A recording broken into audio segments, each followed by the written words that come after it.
Hey, welcome to another episode of the Blackout Test Podcast. I'm your host, Rod, joined as always by my co-host, Karen. and we are live early in the morning on a Saturday morning. Gonna be a busy day. I gotta pack, I gotta get ready for a flight, all this type of stuff. So it's like, let's just knock this out.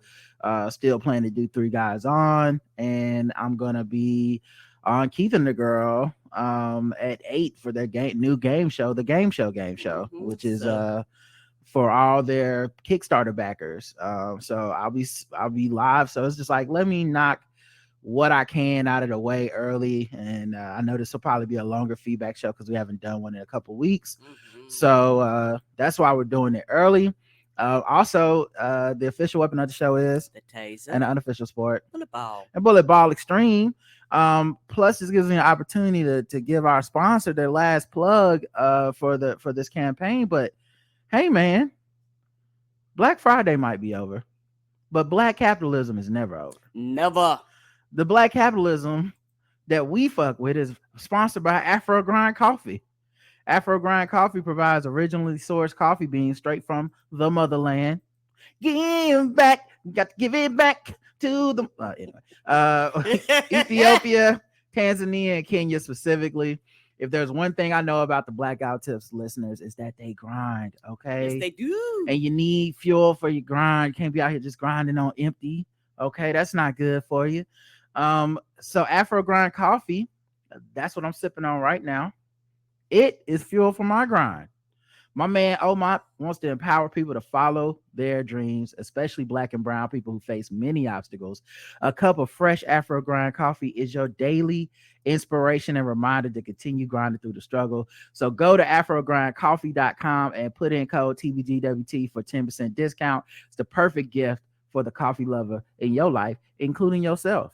And let me just give you a little secret. You can sip the coffee and you don't even have to grind. Okay. Sometimes I just sip it and I play video games and chill. So I'm just letting y'all know. Okay. You can use it for the grind, but I know some of y'all don't believe in, work and labor and grinding. I don't blame you, but I'm just saying it's for whatever purpose it is once it gets in your house. Right. AfroGrindCoffee.com, code TBGWT. All right. Feedback, y'all know what it is. It's what y'all said about what we said, and then we talking about what y'all said. It's like a little conversation between us and the audience. And y'all can leave voicemails, emails, y'all leave comments on our website. You can vote in the polls on our website. On Anchor and Spotify, you can vote in the polls and leave comments and stuff. So I always have many ways for y'all to interact with the show and to let us know what you think. And we always appreciate the people that do that. We do. We also have people that gave us money. Okay, we love to see it. May I have your attention? You are now listening to Charlotte's Own, Rod and Karen. We welcome the good folks who tied to the Black Friday Tips. That's right. New day, new ducats. Let's talk about them. The people that gave us that guap. Okay, that's what we run on over here. Afro Grind Coffee and money. Latricia C, thank you very much. Bambi, Dr. Professor Bambi, thank you. Baby. Bridal Love, we appreciate you. Our girl Falcons Diva, Jason F, Ken M, Derek LW, no relation to 3LW, Lawrence C, Zach from the Living Corporate Podcast, Linwood C, the oldest sounding name in podcasting, Dr. J, Tracy J, Preston Team Dro or Slang of Ages Podcast, Celeste VB, Mariano, Monica. We got a brand new recurring donator for Dorothea S. Make sure you go join the new members class. Jason F, Tyrone M, Michael Irvin, the Playmaker, Jasmine A, Waste Bees Basura, Stefan H, Deborah O, Mary H, Jonathan W, Allison H, Michael F, Corey B, Jonathan H, Brian B, Jeff M, Marvin B, yes, Marvin B, Nicole F, Mako H, Early Days in Photography, J4, and lastly Michael W, That's a lot of people over the last 2 weeks. Thank you so much for hooking us up. Play us out.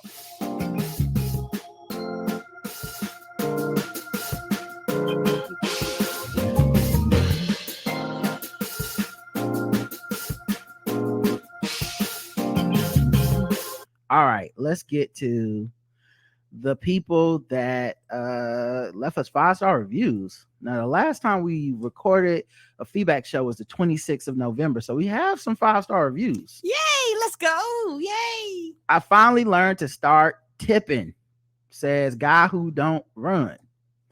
I've been listening to this podcast since I first moved out on my own in the early 2013. I had no TV, no couch, and no bed. Whoa, this is about to be a testimony. Come on through, testimony. And I was broke, but look at me now. And I still don't have any of that. Oh, okay. But I always had you guys as company. I wasn't blessed with any parents, but you guys raised me. I even broke down because at some of the points when I was so lost, just by listening to y'all, it helped me find my way. Aww. This show is my own little personal supply of knowledge, joy, and laughter from some level-headed, sane people. Ryan, you really helped me redefine to myself what it really means to be a man. And Karen, you just never end the supply of love and joy. You helped me learn to just be my intelligent country self. Y'all the best parents I never had. I just wish y'all could have taught me how to handle my money. But I'm learning. So here's overdue review, and I'm stepping up a bit to Spotify Freemium. Love y'all so much, and best wishes for many years to come from y'all broke son Dendrick. The come up. All right. Oh, you on Spotify. You ain't broke. You know how we feel about them Spotify people. They're the people with the money, and they're the people that's gonna get the money. Yeah, shout out to Dendrick. We appreciate you. And this is a good reminder. I need to put up the Just the Tip episode for this week. Making a note right now. As y'all can imagine, very busy week. But yeah, man, that's dope. It's crazy we've been doing this that long and have affected people in that way. That's dope. That wasn't a purpose, but I'm glad you feel that it's a positive influence, and to offer at least like alternatives to some of the stuff that's out there for the ways that people define masculinity and stuff. It's funny hearing you say that, because I remember one of the YouTube comments we got that I deleted was some dude talking about they couldn't listen to the show, like, oh, y'all still around. It was like a backhanded compliment type of diss type of thing, trying to be funny. But one of the things he said was like, I can't listen to the show because you never know Ryan gonna cry or some shit like that. And I just thought it was so funny. I know maybe they were joking, maybe they thought they were making me feel bad, but I just thought it was so funny how threatened the idea of a man might cry was in 2022. Idea of emotions. It's just crazy that would be a turn off to the show. And keep in mind, we've done thousands of episodes. I may have cried a handful of times on the show. Right. Like, this is crazy, but it's crazy the how threatening it is to the fragile idea of what a man can and should be, which is just so funny. Anyway, 10-star show. This is from Mr. Buer, who says, or it could be Bure. Hello, Rod and Karen. My sister Zinzi. Oh, this is from Nigeria. Shout out to Nigeria. Okay. My sister Zinzi has been an avid listener of your show for a long time, and I'd usually catch a segment or two while she was listening in the back, while I was in the back around, or when we shared a ride. I'd catch some bits of the show, and I thought you guys were really funny, but nothing could have prepared me for exactly how insanely hilarious you guys truly were. I went looking for a companion podcast to go with House of the Dragon, and as my good fortune would have it, the first episode I found was Big Mama Viserys. And let me tell you, Rod's impression of Vaemon and Stephen A. Smith should be arrested for attempted murder. Thank you. That was a thing I came up with literally like when I was doing my notes like an hour before the show, and I was like, I don't know if this gonna work. It might be a stretch. I don't even know the overlap of people that know the Stephen A. Smith joke and the Vaemon joke. But even if they didn't, the fact that people just love that voice. Yeah. But to know that there was people that did get it, that's the best. That's why I like doing what we do. Needless to say, I immediately subscribed to the podcast thereafter, and I've been endlessly entertained and educated at the same time. It's really a joy to listen to the insights on what's happening, and I'm also batting 1,000 on Guess the Race, maybe because I've absorbed a lot of American culture despite living all the way over in Nigeria, and some things are just undeniably the audacity of a white man. Oh, America's everywhere. We number one. We affect everything. Karen's laugh should be registered as a national treasure, and although I can guess Rod would do Nicolas Cage when he tries to steal Karen's laugh, I'm sure National Treasure 3, White Boy Caught Slipping would still be fun for the whole family to watch. I'm very happy to recommend this show to everyone, and I would rate it 10 stars if I could. So Jakars to the rating system. P.S. I am team daycare because a group of toddlers is exactly what a sociopathic supercomputer owned by Jeff Bezos would come up with to break the will of any adult. Love you guys. Keep up the excellent work. Thank you. Thank you. That was very, oh man, That was very nice. All the stars. This is from Horatio, who says, I think this is perhaps my third 5-star review since I started listening to you guys both back in 2014 to 2015. I believe I found your podcast back when I was purposely seeking out Black podcasts when I first started listening. I was in a deep depression after my sophomore year in college. Hearing your laughter, wit, and love for each other was one of the things that brought light back into my life. All these years later, and your podcast has actually helped me in a new way, which caused me to write this third review. I consider myself more of a progressive leftist type who was finding it increasingly harder to discuss politics with my Gen X Democrat mom. It was hard for us to see where the other was coming from, and it got so bad that just mentioning Kamala Harris would turn into an hours-long debate. In a way, your podcast has kind of been like a Gen X translator for me because of the way you both explain your political views. It helped me to finally understand where she was coming from and to realize that we don't actually disagree as much as I thought we did. Correct. Because Black progressivism is just different. It's also helped to hear Rod talk about the sympathy he had at one point for non-voters, as it was a sympathy that I've shared but dropped once you both laid out how utterly selfish it is.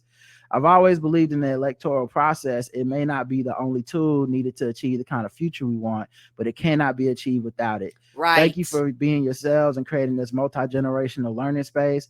Take this new 5-star as another token of my appreciation. Wow. Oh, thank you, baby. And I really do appreciate we try to have a lot of nuance on this show. And it's sometimes when it comes to certain things, a lot of times, like you said, we are actually on the same page. You know, a lot of people, when you talk about the squad and they don't see and all them, you know, for some people roll their eyes that, you know, oh, these bitches, they get on their nerves, whatever, but we actually are on the same page. And if you can literally look at the picture and understand that for some of us, the goal is the same. We just have different versions of different ways to get to these goals. And maybe their goals might be bigger than the goals that you know you might have, but it does not mean their goals aren't valid, and it does not mean we can't work together to reach those goals. I think now we live in a society where people don't want to compromise. It's like, okay, you want to go a little to the left, I want to go a little to the right, and we actually could be in the middle and everybody be satisfied. But we live in a society now where everybody go, fuck it, you don't agree with me 100%, fuck it, and fuck you. And you're like, that's kind of ridiculous, y'all. Like, it shouldn't be to that extreme just because we don't agree on 1%. So we don't agree on 1%, we throwing out the other 99% of the shit we agree on. That's stupid. Yeah, I think for me, it's interesting because the Gen X mentality, having kind of been at this moment being this bridge between like millennials and the Gen Z and all this stuff, and then the people before us, there's benefits to a lot of the stuff that people threw out as like conventional wisdom. And I think every young generation goes to this, which is why most of the young generation voting turnout is lower. This generation, having come after Trump, and because of, I think, social media, and not in the way people think, because I thought it's not the way I would have thought. I thought what would happen was we would have more tools to more information, and it would cause younger people to want to vote because we've never been as informed about the process and what the impact. But I think the opposite happened, which was it led to this nihilism. It led to like Russian election interference. It led to demotivation for the vote and a lot of signifying of like how I'm so different. I'm not gonna vote, but I'm gonna expect change. And unfortunately, it's like everyone fucked around and found out. You know, I was looking on Twitter and there was a there was there was like The Verge had this thing like, is social media bad for young people's mental health? During our series, The Social Mind, with these people, we sat down and we talked, and I said, just young people? Because I watch people in my generation and my age, people that I think know better, people that probably voted their whole lives. Yes, very educated. I watched them fuck off 2016. Yes. And to a large extent, it wasn't until Trump that a lot of people kind of snapped back to like their senses. I think for me, it's just how my brain is set up. I will always feel a bit ashamed of 2016 when we were joking. We were obviously going to vote. We weren't ever saying we weren't going to vote, but we were kind of like dabbling in the whole like sarcastic, like, girl, I guess I'm with her, right. Made a vote, you know. And I remember my girl Cokeweed had said like she didn't like when we were doing that, and on Twitter she had said something about, I was like, yeah, but we're saying despite everyone's lack of enthusiasm, we should still be obligated to vote. You know, we weren't saying don't vote. Correct. But in hindsight, I wish I hadn't even said it that way, because it was that important to me. I've never been I guess I'll vote motherfucker. I've always been a like wake up early on early voting day to go vote motherfucker. And so I feel like even I was influenced by the general tenor of the conversation and the social media that I was on at the time. And I think that's probably the biggest change, is just that environment of fitting in, signifying, relating to people. And I've watched it change, and I'm proud to have been our show, to have been like on the forefront of that. Nah, fuck that. You know what I mean? Because I'm seeing people come around and they realizing that the fight isn't in this like, I'm gonna stay at home and I'll go to a march, but I won't vote. Republicans want to stop me from voting, and I'm gonna just help them. I'm seeing people realize, no, the fight is actually over here with the like, kill me then, bitch. Like over my dead body, are y'all gonna take this shit? You know? And I think people are seeing now, unfortunately, because of Trump, how government works and how it don't work. And now they're like, oh shit. And it's bringing people together. It's not just our podcast or our explanation. Some of this stuff is people finding out either they were wrong or they didn't understand the full scope. So some of this is people being like, you know, I said, you tripping. What you mean defund the police is a bad slogan? And then when you see Republicans weaponize it to raise up white fear and win some races that they shouldn't have won, and then you go, oh, that's why it's bad. It's not bad in AOC's district, but it could be bad in another district in another state. And so we don't want to help them with anything. We want to throw them the alley-oop to dunk it on us. And so I think anyway, it's beautiful to see that, whether it's through the lens of our podcast or just the lens of your relationship with your mom. Correct. And you know, I think for me, a lot of people, like you said, it took Trump for a lot of people across all walks of life, marginalized people, the LGBTQ, you know, because they have their issues too. Because, you know, when marriage equality got that, there's a lot of LGBTQ people that was like, marriage equality, that's all I wanted. Fuck it. And guess what? They stopped too. So it, you know, it's all across the board. People are like, oh, we crossed the finish line. That's it. And a lot of times, I'm gonna keep it real, the majority of white people that were like this, because most black and brown people that crossed into all these other groups, they're like, no, bitch, this is not the end of the fight. We have to continue to fight. Particularly those of us that have, you know, older family members that are still alive and family members that experienced slavery, or you sat down, you know, some of your family members might be dead, but you sat down and you listened to your cousins, your uncles, your aunts and shit talk about how they integrated schools and how they had to go. I know I do. There's still a lot today, and how they had to take weapons to school to defend themselves. Don't nobody want to go through that bullshit. And so you have to be like, you know what? You're going to take it off my goddamn dead body. That's what's going to happen. And it's hard to get people to understand that that's how serious it is, because people go, every election is important. And why y'all keep telling me it's life and death? Bitch, because it is. And it's like the people that are sounding the alarms, it was like, hey, y'all, you can't stop because you didn't win. Okay, regroup, get it together, get a better strategy, and go at it again. You can't be like, fuck it. At least I tried. But you go, but because when you look about it, you go, well, the Republicans, when it comes to Roe v. Wade, y'all know it took them 50 years. Guess what took them motherfucking 49 years of goddamn losing? 40 years of goddamn losing. So that means they was like, oh, we lost, let's try again. Oh, we lost, let's try again. Oh, we lost, let's try again. Like, and that's serious, but outside, the first time, any controversy comes by, the first time we're inconvenient, or the first time something happened and it's not about our direct group, you have people to go, fuck it, because there are black people to go, well, if it ain't black, I don't care. LGBT people to go, well, if it ain't about this, I don't care. But we are a collective, which means if it impacts one group, it impacts everybody. Because you know what? It's why Michelle Obama was right. Right. What we literally can't afford to go low over here. We always have to go high. Going low is selling out your fellow person and being like, well, immigration ain't my issue. You know what I mean? Like, right. I ain't got no vagina. I ain't worried about abortion. That's what going low is. And every time we do, motherfuckers go crazy. Think about any time a major Democrat has endorsed a Democrat who's anti-choice. We go in on them. Think about the way people talk about Kamala Harris, regardless of the truth about her record. Right. Regardless of the context around her record. There's people, I was listening to a podcast the other day that was trying to explain, like, it was trying to talk about internet hate and like, and demagoguing people, and they brought up Kamala Harris and how, there was like all this anti Kamala Harris stuff when she was running for president.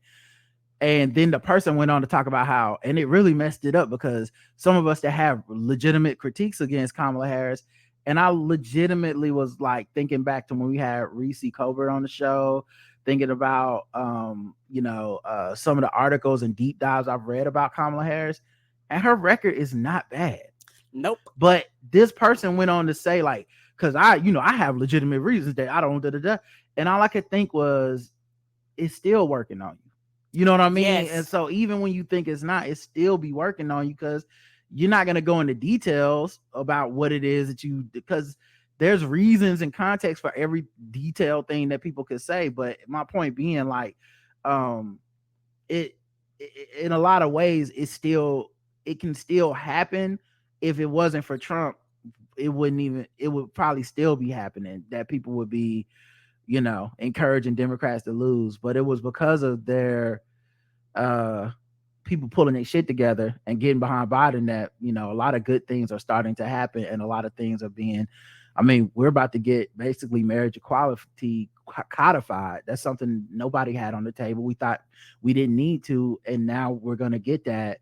And it's just another in a long string of things that Biden's administration has done because people pushed them. Correct. And also it's one of those things, like I was saying before, particularly in the Democratic Party, anything that impacts one group impacts all groups, because the same strategy that they use against black people, they use that strategy across the board. If it's LGBTQ, they use that strategy across the board. Don't think just because it's not your group that motherfucker shit won't trickle your way. No, you might not be an immigrant, but guess what? They gonna pass fucked up laws to affect your citizenship. To strip your citizenship, make your citizenship less worthy of quote unquote being called an American. And so, the picture is bigger, and it's hard to get people to look outside of themselves and realize that this country is bigger than just me and mine.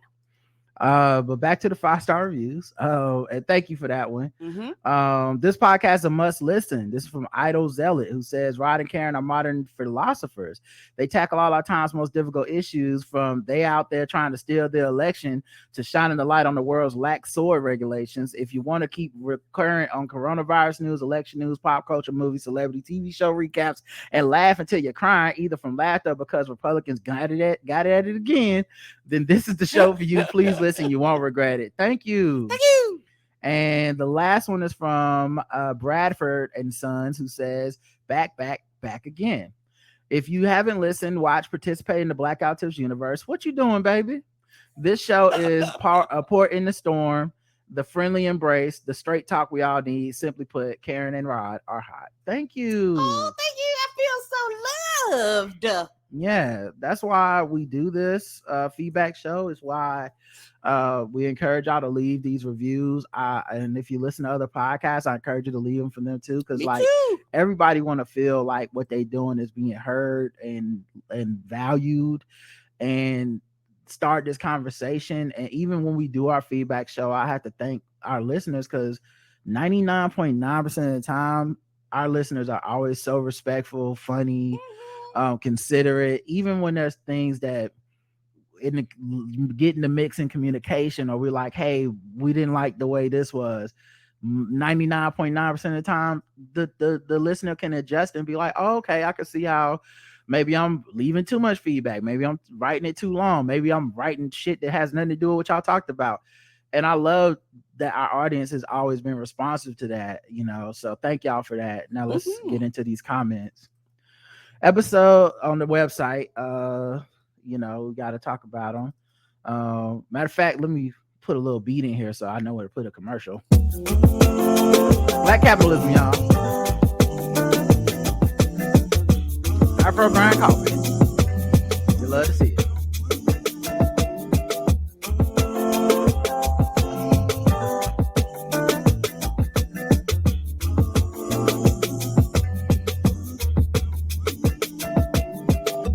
All right, the blackouttips.com is where you can leave these comments. And of course, in Spotify, you can leave some as well. Episode 2638, Pay What You Owe. That was the title. It was a feedback episode. Apia left 2 comments. Okay, I get it. The bad white people came from here, but also I just learned something new from you. The word slave comes from Slavs because Slavs were often forced into slavery in the Middle Ages. Guess who is 90% genetically Slavic? Me. I will not elaborate further for obvious reasons. Okay, I can't help myself. So my Slavic... This is a second comment. I can't help myself. My Slavic origin literally named slavery, and I still have to be in the category with the other awful white people. That is sad. Yeah, you got to be in there. It is sad. But don't blame me. Blame the whites. Okay, they the one that made the rules, not us. They the ones that showed up looking the same. Okay. And we could tell the difference. My bad. No, not my bad. That's not my bad. Okay. I'm not apologizing.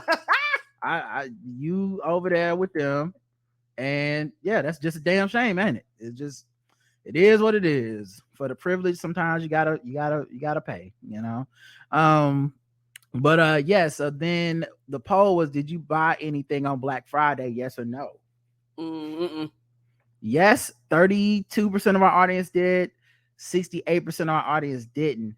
And I'm starting to think, I wonder if the reason for that is actually the fact that people don't, the Black Friday, Cyber Sunday thing, Amazon Day, whatever, it's all become such a blur. Yes. That I wonder if people are actually like, yeah, I can't. You know what I mean? Yeah, I'm probably about 3, maybe 4 years ago, maybe 2, somewhere around in there. Everybody got to the point where you look up and they started pumping these specials 2 months ahead of time. So now you're dealing with 2 months of them pushing. And now, particularly Amazon Prime Day is like several times a year now. And then, so now you're bombarding people with that. And then you're bombarding people with the week before. And you're bombarding with people up to the week. And then because I'm just realized it's just been a big push and promotion. Yeah, I think it's something different. Like, what's happening? I think it's something different. I think it's when the pandemic hit and we stopped leaving the house to go to these sales. And okay, to physically go to the stores. Yeah, because now I feel like Black Friday it's really not Black Friday. It's actually Cyber Monday a few days to a week earlier. I actually got a Black Friday deal on a video game, but it wasn't on Black Friday. It was actually like a week or 2 before Black Friday. It was like Xbox Black Friday sale. And then I went and bought this game for $30 off. And I was like, wait, it's not even Monday. It's not even Cyber Monday. It's not even Black Friday. It's like it's like the week before Thanksgiving, and y'all are giving me this discount, and I'm like, oh, Black Friday doesn't really mean what it used to mean as far as the day of. Yeah, and I'm pretty sure maybe somebody has done a study. I wonder pre-pandemic and post-pandemic, not quote unquote, have they done studies to be like, hey, since the pandemic, the percentage of people that are actually physically going to the stores and shit like that has dropped, because you've had some I'm sure you've had some places that's actually made it a big staple to be like, we are closed on Thanksgiving Day, or we are closed to that. Like they make a thing to be like, don't bring y'all asses here. We are closed.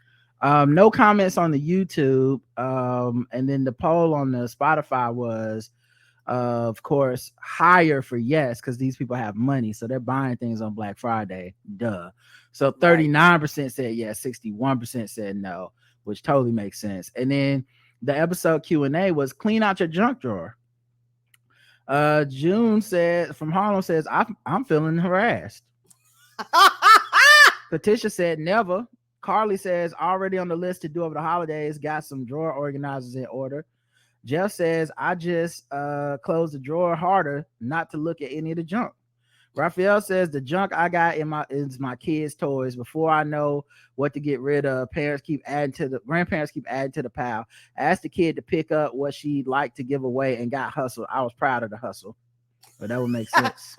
Did she try to sell you NFTs, baby? Roger says, I need everything in there, including the hot cone that hasn't been used since Easter of 03. And Druzo82 says, mind your business. All right. I didn't mean to Druzo. That's on me. It ain't a drunk drawer. It's a clean drawer there. What's the point of calling it a drunk drawer if it's clean? TepCon 2639. TepCon was the title. We got 9 comments on this episode. The most of the week. I know. Y'all had something to say. Mwangangi says, it depends on the coworkers. Some jobs, yes. Also, 2/3 of my jobs I get from friends, so I know them already. And I guess that's a response to the poll, which was, do you enjoy partying with coworkers? We'll get to that at the end. Let's see. Appia says, I'm a strong extrovert when I'm outside, but I also need lots of quiet time in the evening. So one part of me was very sad at the lockdown situation. I get it. My brain is a colorful pony making somersaults on a strong computer, and they are friends. In law school, I did a seminar that was also about the different amounts that you can sue for in US and Europe. It was said that the reason was in Europe, the courts see the reasonable and foreign citizen as a baseline. I'm sorry for what that implies. And because we have a social net for the poor and the sick, they don't depend on the courts to give them money to live, so they can't work anymore, for example. Oh. Also, lots of mediocre white men are seen as smart or 12-level genius. That's true. But also, you yourself said that people would excuse Kanye with the 12-level genius shit 5 minutes later. So maybe it's not just whites. I am a white immigrant in Germany and always knew I had to be better than others to succeed. I don't feel it so much anymore because I achieved stuff. But from the age of 12 when we arrived in Germany to maybe 35, I felt it very strongly. I said one, in reply to this, Kanye is a musical genius. Facts. I don't even know if that's debatable. It's sad, but yes, he's a sad. musical genius, and that doesn't make him a genius in any other angle, any other level. That's just in that field. Yeah. These white men are being called geniuses in like life. Like it doesn't extend to just like, oh, he's a business genius. It's like, oh, Elon Musk is a genius.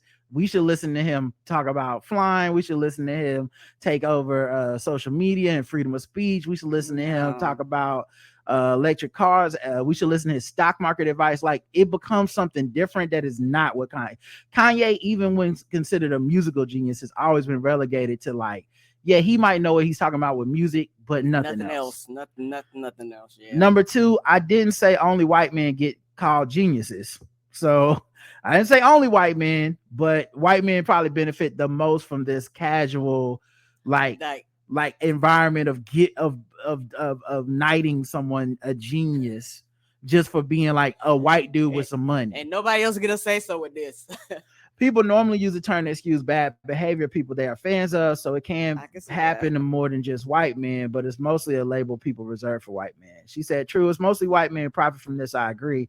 When Kanye invites some right-wing activists to a meeting with Trump, it's not like this is about his musical talent.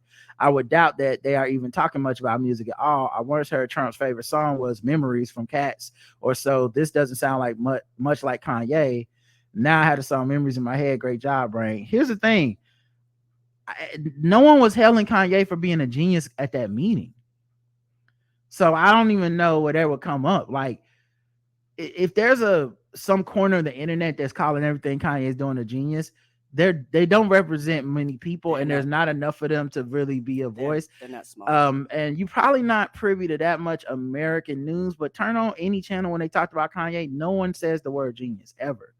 It's not coming up. Like, the idea of him being a genius as a defense to his terribleness is a very small pocket of people that have no voice on this show and no voice in my life. I don't talk. Even when I see people react to it on social media, I always think that's sad that you haven't decluttered your life of those people, because it wasn't a lot of people and I never see it. You see what I'm saying? Like, like, I'm not that interested. And part of that is my isolationist introvert tendencies, meaning I don't need to have a connection with people just because they black. So if they say some bullshit to me, I'm like, oh, okay, cool. You be on some bullshit, and I don't talk to them anymore. But yeah, I think the Kanye is a genius thing is crossing some wires for Appia, in that she thinks it's the same as when people call like Elon Musk a genius, or Bill Gates a genius, or the dude that died from Apple a genius, or whatever. And I don't think it is the same. You know, I look at it actually very similar to people that to like conspiracy theorists and shit. People that think Kyrie Irving is making a point. Like, those people, to me, just there's not enough of them for me to care. Stray Blossom says, in a recent job interview, I was asked how I would connect with our business partners and build a rapport. I said I'd be dependable and let my work speak for itself. They were like, nah, outside of work, though. I didn't have an answer for them, and I'm pretty sure they held that against me. I didn't get that position, and I'm glad. I'm not trying to be one of their little friends. They can miss me with that BS. Right. Who gives a fuck? Like, unless my job requires me to interact and take them on shit, but I'm still at work. So what are we talking about? You know how some jobs you take people travel expenses, you take people out to dinner or lunch or whatever. We're still at work, so I don't get it. Like, why is that question relevant to the job? It's also fucked up because, one, it's more work outside of work. You don't get paid for that part, right? For sure. And then two, like, it's one of those things where, like, let's say because we're conditioned to want the job. We're interviewed for the job. You're conditioned to want to get it. Most people don't think of it the other way, which is, do I even want this shit? Right. And one of the things I've always found interesting when it comes to that is, let's say you lied. Let's say you got the job because you're like, oh, I realized the answer they want. You're going to just be miserable. Mm-hmm. You're going to hate that part of the job more than likely. Now, look, every once in a while you do something uncomfortable and you fuck around and find out that you love it. So that's possible. But more than likely, you're going to end up being like, I'm not the person that wants to go out for drinks with clients every night or whatever the fuck it is. I like my going home, or I like my social life with my friends and family. And here I am doing this shit. And this is part of the job might suck to you. So I get it. Side note, I did end up getting a new position with a dope leadership that directly addressed quiet quitting during a team meeting, and how she thinks that rebranding of work-life balance as a negative is awful. I was so happy I could have cried in that meeting. Sean says, wait, Rod charges extra for sleeping with coworkers. Is that because Karen has ice cold feet? Exactly, Sean. Sean says, ice cold. Maybe Musk is just seeking the approval of his dad. I mean, yes, Musk started his fortune based on the apartheid earnings of his dad. However, he made most of his money by getting lucky during the .com bubble. He figures that if he destroys Twitter, then Truth Social will become the predominant social media platform, which will allow Trump to return and usher in a racial totalitarian state to allow for a return to American apartheid. That way, he can use neo-Nazis, he can use neo-slavery to make another fortune the same way his daddy did. Then his dad will finally love him. I mean, That's what it looks like he's doing. Edit just to be certain this is all in jest. I don't think Musk is smart enough to actually have a plan. But it is hilarious though, and that is how people be talking. Yes. EVE says the man who called the cops on that little girl knew it was a little girl and knew the exact words to say to get the cop to come out to harass her. Fuck him, and I hope he gets the biggest hemorrhoids and never has a peaceful shit for the rest of his miserable racist life. Yeah, that little black woman shit was whack. My God. All right, let's get into the poll. Oh, I'm sorry. We got a couple comments on YouTube too. Okay. And Harmon says Karen counting the wings. I love heart emoji. And then the Hugh took me out. LOL. Yeah, a couple people like that line. Thank you. I'm glad y'all enjoyed that one. And then of course the poll. Do you enjoy partying with coworkers? Yes, no, or I don't have any coworkers. No for Karen. So 78% of y'all said no. If I'm not on the clock, the fuck we doing together? 78% of y'all said no. 14% said yes, and 8% of y'all don't have any coworkers. Meanwhile, on Spotify, 15% said yes, it's slightly higher, just 1% higher. 74% said no, and then 11% don't have any coworkers because they probably CEOs and they don't count the people that work for them as their coworkers. They count them as their henchmen and underlings. I get it. Right. And the thing is and I think just work and people's relationship with work and their understanding with work morphs as they get older. And it's one of those things to where, you know, I got to a point where I was like, hey, I need more work-life balance. I also got to a point where I realized, hey, if this thing, co-working, turns into a friendship, I'll communicate with you, specific person outside of work. But as a collective and a group, no. If I'm not required to be there, no. And, you know, a lot of, depending on the job, people make you look crazy because they be like, we're having a function. You want to participate? No. You want to do this? No. We off the clock. We want to meet someone? No. You're like, no, I got shit to do. The 8 to 10 hours a day we spent, that's enough. Yeah, the thing for me with the coworker shit that's interesting is I've had good times with coworkers, but it's almost never the way that they would measure what a good time is. Correct. And it's just because I don't have good times like that in my regular life. That has nothing to do with the coworkers, to be honest.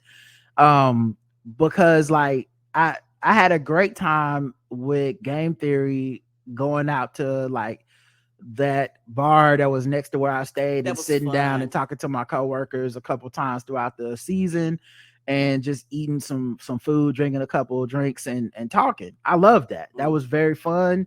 I had a good time. Everybody was so funny. And, you know, I didn't have much of a social life up there. And this COVID. So, you know, I'm probably not the numbers up there. Basically, we got a mask again and everything. So it's probably not going to be a good social time for at least a couple months anyway. And that's fine with me. The times that whether you have that coworker party thing, that like the company Christmas party, those are the things that I find more nerve-wracking, anxiety-inducing. I'm not a party person like that. It feels very forced and coerced, and because a lot of times these aren't really your friends, and the things you know about each other is work, and I kind of like that separation. Me too. So having to like it, I don't like going into situations where the best case scenario is I didn't have a terrible time. That's the best case scenario with these company parties. It's not for me. It's never been the best case scenario is, oh my God, that was awesome. It's always been like, it wasn't the worst thing in the world, but you know, and I know some people that are really good at that stuff. You know, I remember I worked with this dude. He was like a upper management black dude, and like him at the fucking Christmas party was just, it's like he was made to be Mr. at the Christmas party. Yeah, like, that's his lane. He knew how to like do some dances or teach people how to dance. They had like a karaoke or thing, and he sang like some Christmas song to everybody, and like it was just, some people that's just their lane, and he probably loves doing that shit every year. It just it's not my thing. Yeah, and also, like you said, that's the difference between something that's separate and then something that's work functioned. Because the thing about the work function, for a lot of people, you're still at motherfucking work. Like, okay, we're here, but I'm still at work. Mhm. And so, for a lot of people, you still got to put on the work face. You still got to put on the work voice. You still, particularly for Black and brown and marginalized people, I can't do certain things. Yeah, I can't. you're not really relaxing, and if you do, Yes. you're scared. What are the consequences of my relaxing? Right. You have some people that go and they was like, I'm not drinking nothing but fucking Coke and soda. I get 2 drinks and all of a sudden it's rumor that I'm alcoholic. Like because people are very judgmental. Like that's real. So you're like, I don't want to be, and you have to deal with people who normally don't want to say anything or just want to be nosy, just coming and ask you all types of personal and invasive questions because they don't have any of the time to talk to you about it. And you're like, this is not the time. We're still at work. Yeah. The other thing too is the cliche of the the cliche of like the co-workers who get sloppy drunk and fuck each other and then come to work the next day hungover, or come to work the next day with the like awkward, oh did they, the gossip. I feel like hopefully Me Too movement killed that. Yes, sir. I hope You it know what I did, mean? too. I mean the pandemic too, but hopefully the Me Too movement killed, like it showed people the dangers of like fraternizing with alcohol and coworkers. It might not be the cliche from a movie that you see where it's just like funny and a bit regretful and awkward. Who knows what the fuck people are thinking now? And so I remember that happened when I was at one of my jobs, and that was like, oh, my manager slept with this girl and from another department, and everybody had jokes about it coming by his desk and shit. And I was like, I'm not saying how either one of them should feel, but this is hella awkward, and I could see somebody whole ass awkward going to the HR department. Yeah, I can see someone easily being like, this is not appropriate, or feeling ashamed or feeling guilty or whatever the fuck. So hopefully that shit is over with. I don't, maybe it'll come back because motherfuckers always forget, but I think it's for the best that people stop looking at coworkers as and jobs as place to get like fucked up and drunk and have a good time and then come back to work like nothing happened, because a lot of that shit has some, I mean, not just being black there, but how many people are worried about white people getting drunk and saying some fucked up shit? Yes. Yes, and also it's one of those things, like you said, you're talking about HR, now you're talking about other shit, this because like I said, you're still literally at work. And so even though we're doing this quote unquote after hours, and for some people their time is precious, and they go, you have my time doing this time and that time. After that, I want my time to be free, and I don't want to have no obligations to you. Mm-hmm. Like, and some people, that's how they functions, and some jobs don't understand it. That's where people draw the lines. If I don't have to be here, make it optional. Like for some people, they go, was a mandatory lunch. Well, bitch, I didn't ask for this. I might have planned on doing something for my lunch. Now my lunch is tied up on your time. Then we had the poll for. I'm not the poll. Then we had the Q&A on Spotify. Jaylen Brown might be a hotel. Letitia says might be. I think you mean definitely. Danielle says yes, LOL. Someone says with a long name, pronounced with a silent might be in quotes. Raphael says Jaylen is a king. Say it in the Stephen A. Smith voice. Wait. Hold on. I'm sorry. I wasn't prepared for this. Jaylen is a king, up and coming MVP, and I love this brother. We go way back. However, he barks like a tip, and I'm sorry I had to say, call him a goddamn hotel.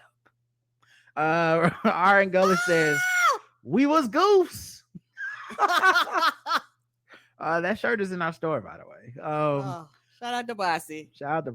But yeah, it's just yeah, man. Unfortunate, but I think Jaylen's a tap dog.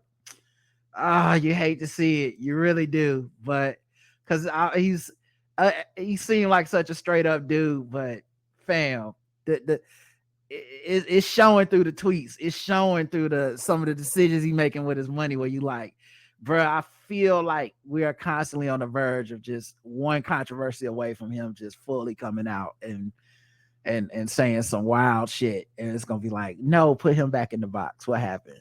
All right, episode 2640, Monkey Pirate Ship. Oh, I was wrong. Last episode was not the most comments. This one has 12. Oh, people, did they say anything on YouTube or no? Oh, I don't. Wait. What was that guy? I'm sure they did. Okay. What? Why? I didn't know you. So you covered YouTube comments? I did last. Okay. Yeah, it was the chicken wings and the hue. Ah, Yeah. okay. Oh yeah, I'm on top of it, baby. My bad. All right. Episode 2640. Max says, Rod and Karen, I saw Wakanda Forever over the holiday weekend during the opening sequence. I couldn't help but think back to the old episodes when y'all said Chadwick Boseman should be Black Panther after having played every Black historical figure. All of them. Yeah, and listen, I have to do this. Okay, I said, not y'all. Everybody got on board with me, but as far as I know, I was the first nigga ever on the internet to be like, why isn't Chadwick Boseman the only nigga that can play Black Panther? Because I swear to God, I walked out of 42. Yeah, he got them eyes. And I said, oh, I found Black Panther, dog. No one else can do it. Mm-mm. And man, did I call that. That was one of them original Rod was right moments that just will never be, it'll never be undone, because as far as I knew, I was, and like I delete my old tweets, but I was so adamant about this. Like people were trying to bring up people were trying to like hop on the bandwagon and be like, yeah, and also Tyrese, right? And I'm like, no, nigga, no. I said Chadwick Boseman. And No, then it's like, goddamn Tyrese. I'm like, go watch 42, come back, and then apologize. Like I was that passionate about it. Yeah, because he had these white folks is getting on my nerve eyes. I was like, yes, giving them eyes. I remember doing the podcast about it, being so passionate. That was just an original. Rob is right. Yep, Rob is right. Rob is right. Rob is right. Yep, Rob is right. Yeah, Rob is right. Ooh, what was that again? Oh yeah, Rob was right. Rod was right. So that one was a original original Rod was right moment. So yeah, I'm so proud of that. Oh, and not to get off topic, but I had forgotten. I'm gonna go back. One reason why I think a lot of the co-worker parties and interactions and things might go down. You talk about the Me Too. For a lot of companies, particularly people working from home, a lot of companies are saving money. They're like, you know what? The amount of money per person we would invest in, here's $25 or $50 or whatever. Here's a bonus. We're just not going to have the party. We're just going to scrap it. So we just don't have to deal with it all together. Because, depending on the company, it's a huge expense, depending on the structure of your company to do these parties. Because some companies go all out with their purchasing alcohol. They have all these foods. Some companies, this after work and you're dressing up and the service, like it could be hundreds of thousands of dollars. So it's cheaper to be like, you know what, the money we would have spent, here's the money per person, just send them cards. Everybody work from home. Ain't no reason to have people pile up in here for you to get 3% of the people to come, because most people are gonna like, oh, the fuck I'm coming in there for, I'm working from home. Yeah, that's a great point. And then back to the comment, number 2, the episode after the announcement that Chadwick will be playing Black Panther. Yeah, man, I was so excited. I think I might have played No Flex Zone 100 times. Yeah, we was on repeat. Yeah, what a day. Coming full circle from the proposition to the confirmation to Black Panther to Chadwick's passing and the funeral of Wakanda Forever just really made me appreciate the whole ride and your part in it. Thanks for that. Take care, Mac. Thank you, Mac. Mm-hmm. And yeah, man, what a full circle moment. Really, obviously hate that brother's gone. Mm-hmm. But I've loved that a fucking multi-billion-dollar company understood that it was a loss that needed to be settled and dealt with and mourned, and not just a corporate capitalistic construct to just throw another actor in there and pretend that it didn't happen, right, as a means to like escapism. And I have so many other things I could say about it, but shout out to Ryan Coogler and the whole cast and crew and Kevin Feige and all the people that empowered them to tell the story their way. And I just don't think there was a better way to tell the story, and I think a lot of people have issues around death. We all do. Mm-hmm. And they've been in denial.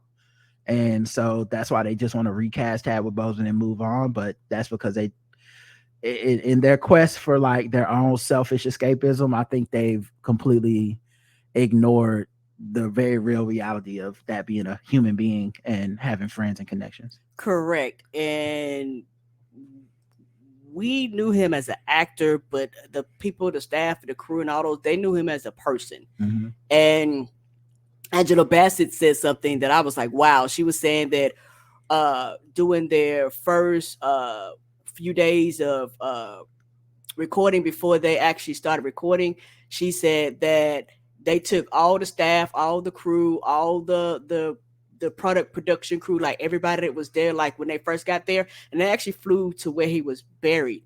And she was saying that they sat around, and she was saying that they were allowed to actually mourn. Mm-hmm. And she was saying that they actually, everybody from like the most minute person to like the biggest person all shared stories, because it was like he was so interactive with everybody. They was like he knew people's names. They was like he made sure to interact with you and stuff like that. And that's the shit that's lost when people just go recast. You go, no, these people that actually had a real functioning relationship with this man, and they can't just fucking be like it don't matter no more. Yep. Let's see. Devil Bitch says, listen, Karen was rough and stuff with her Afro puffs tonight. Love your hair, ma'am. Thank you. Suave P says, the case of the pirate monkey. Karen's Freudian slip had me dying. Her uncanny ability to get the name of any and everything completely wrong rivals only that of Justin on Balls News Sports. That's about as bad last night. What I said, a lady at the Hornets game, she said, I like your Hornets hoodie. And so I don't remember where I got it from. So I came back down. I said, Roger, I said, where you get this hoodie from? The Fantastic site? Roger was like, it's not Fantastic. It's Fanatics. Rod, I demand that you go to corporate with this case. Oh, wait, corporate for you means reporting right back to that racist Karen. Poor Rod, poor Rod. Anyway, Rod, you're spot on about white people and the word monkey. They love it. They use it all the time. I remember I had a similar reaction as you when I first heard them using it at work. They would call someone a slide monkey, as in a person that's creating PowerPoint slides.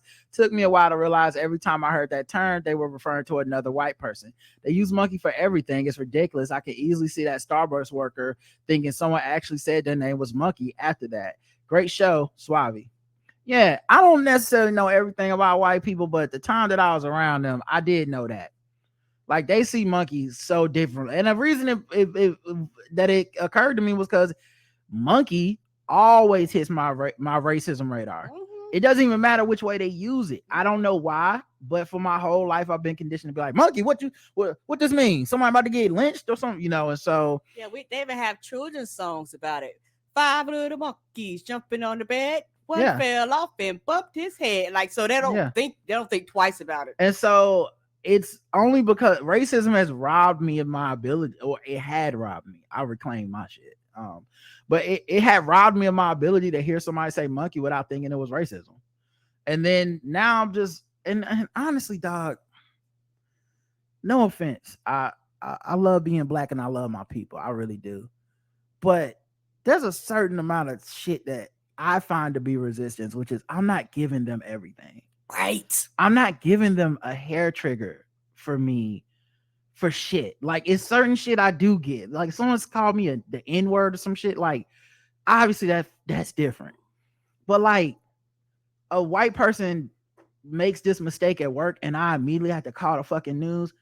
If that's what you do, that's cool. I'm not gonna do it. It's just, now it's more fucking headache for me for something that probably was just they fucked up and it should be the end of it. Mm-hmm. I just, maybe right, but like, hey, you might want to train your employees and just. I wouldn't even do it. I'm gonna be honest. I wouldn't even do that. I wouldn't even ask for a Starbucks gift card. I just would be like, oh, they misheard me. If my name was anything close to that, they misheard me. I know what happened here. Move the fuck on. Yeah, I can't fight that back. That particular, because the thing is, I've realized you have to pick and choose your battle, and we live in a society now where people go, every battle is a battle, and you go, nah. I'm just like, you ain't tired. That's the thing. Everybody, everything that happens to you can't be a battle. You're gonna exhaust yourself. Yeah. When I heard the story, I was like, okay, so what happened? Because to be honest, my immediate response was like, okay, so something racist happened. What happened to this black woman? And then she's like, yeah, my name is Monique or something. And I'm like, oh, they thought, okay, so they heard you wrong and they fucked up. Mm-hmm. Maybe there's the super clever white person that just had the time to be racist and wanted to throw their whole career away at Starbucks. Maybe that is what happened, and I'm just undercounting the percentage. But to me, it seemed pretty open and shut. Yeah, and also I understand, different people have different levels of sensitivity, but it's one of those things where also our generation was kind of taught to let shit slide. Like, okay, that's not that important. You kind of pick and choose, and now we definitely were, but I think this is not the same. Okay. This is not I'm letting it slide. This is not I think it's racist and I'm letting it slide. This is me saying I don't think it was racist. Okay, that's completely different. Yeah. Yes. I think everything after that point was a waste of time. And that's just my opinion on it. Obviously, that person that it happened to doesn't agree, and that's fine. It's not like my agreement is gonna make or break that story for that person. But when I heard the story, it was very obvious what happened, and then I was able to just be like, oh, okay, so I'm moving on. Appia says, you got us white people very good. One word used for everything is fantastic for communication and avoiding misunderstanding. I often say I will M-word the M-word in the M-word next to the M-word. White people will understand.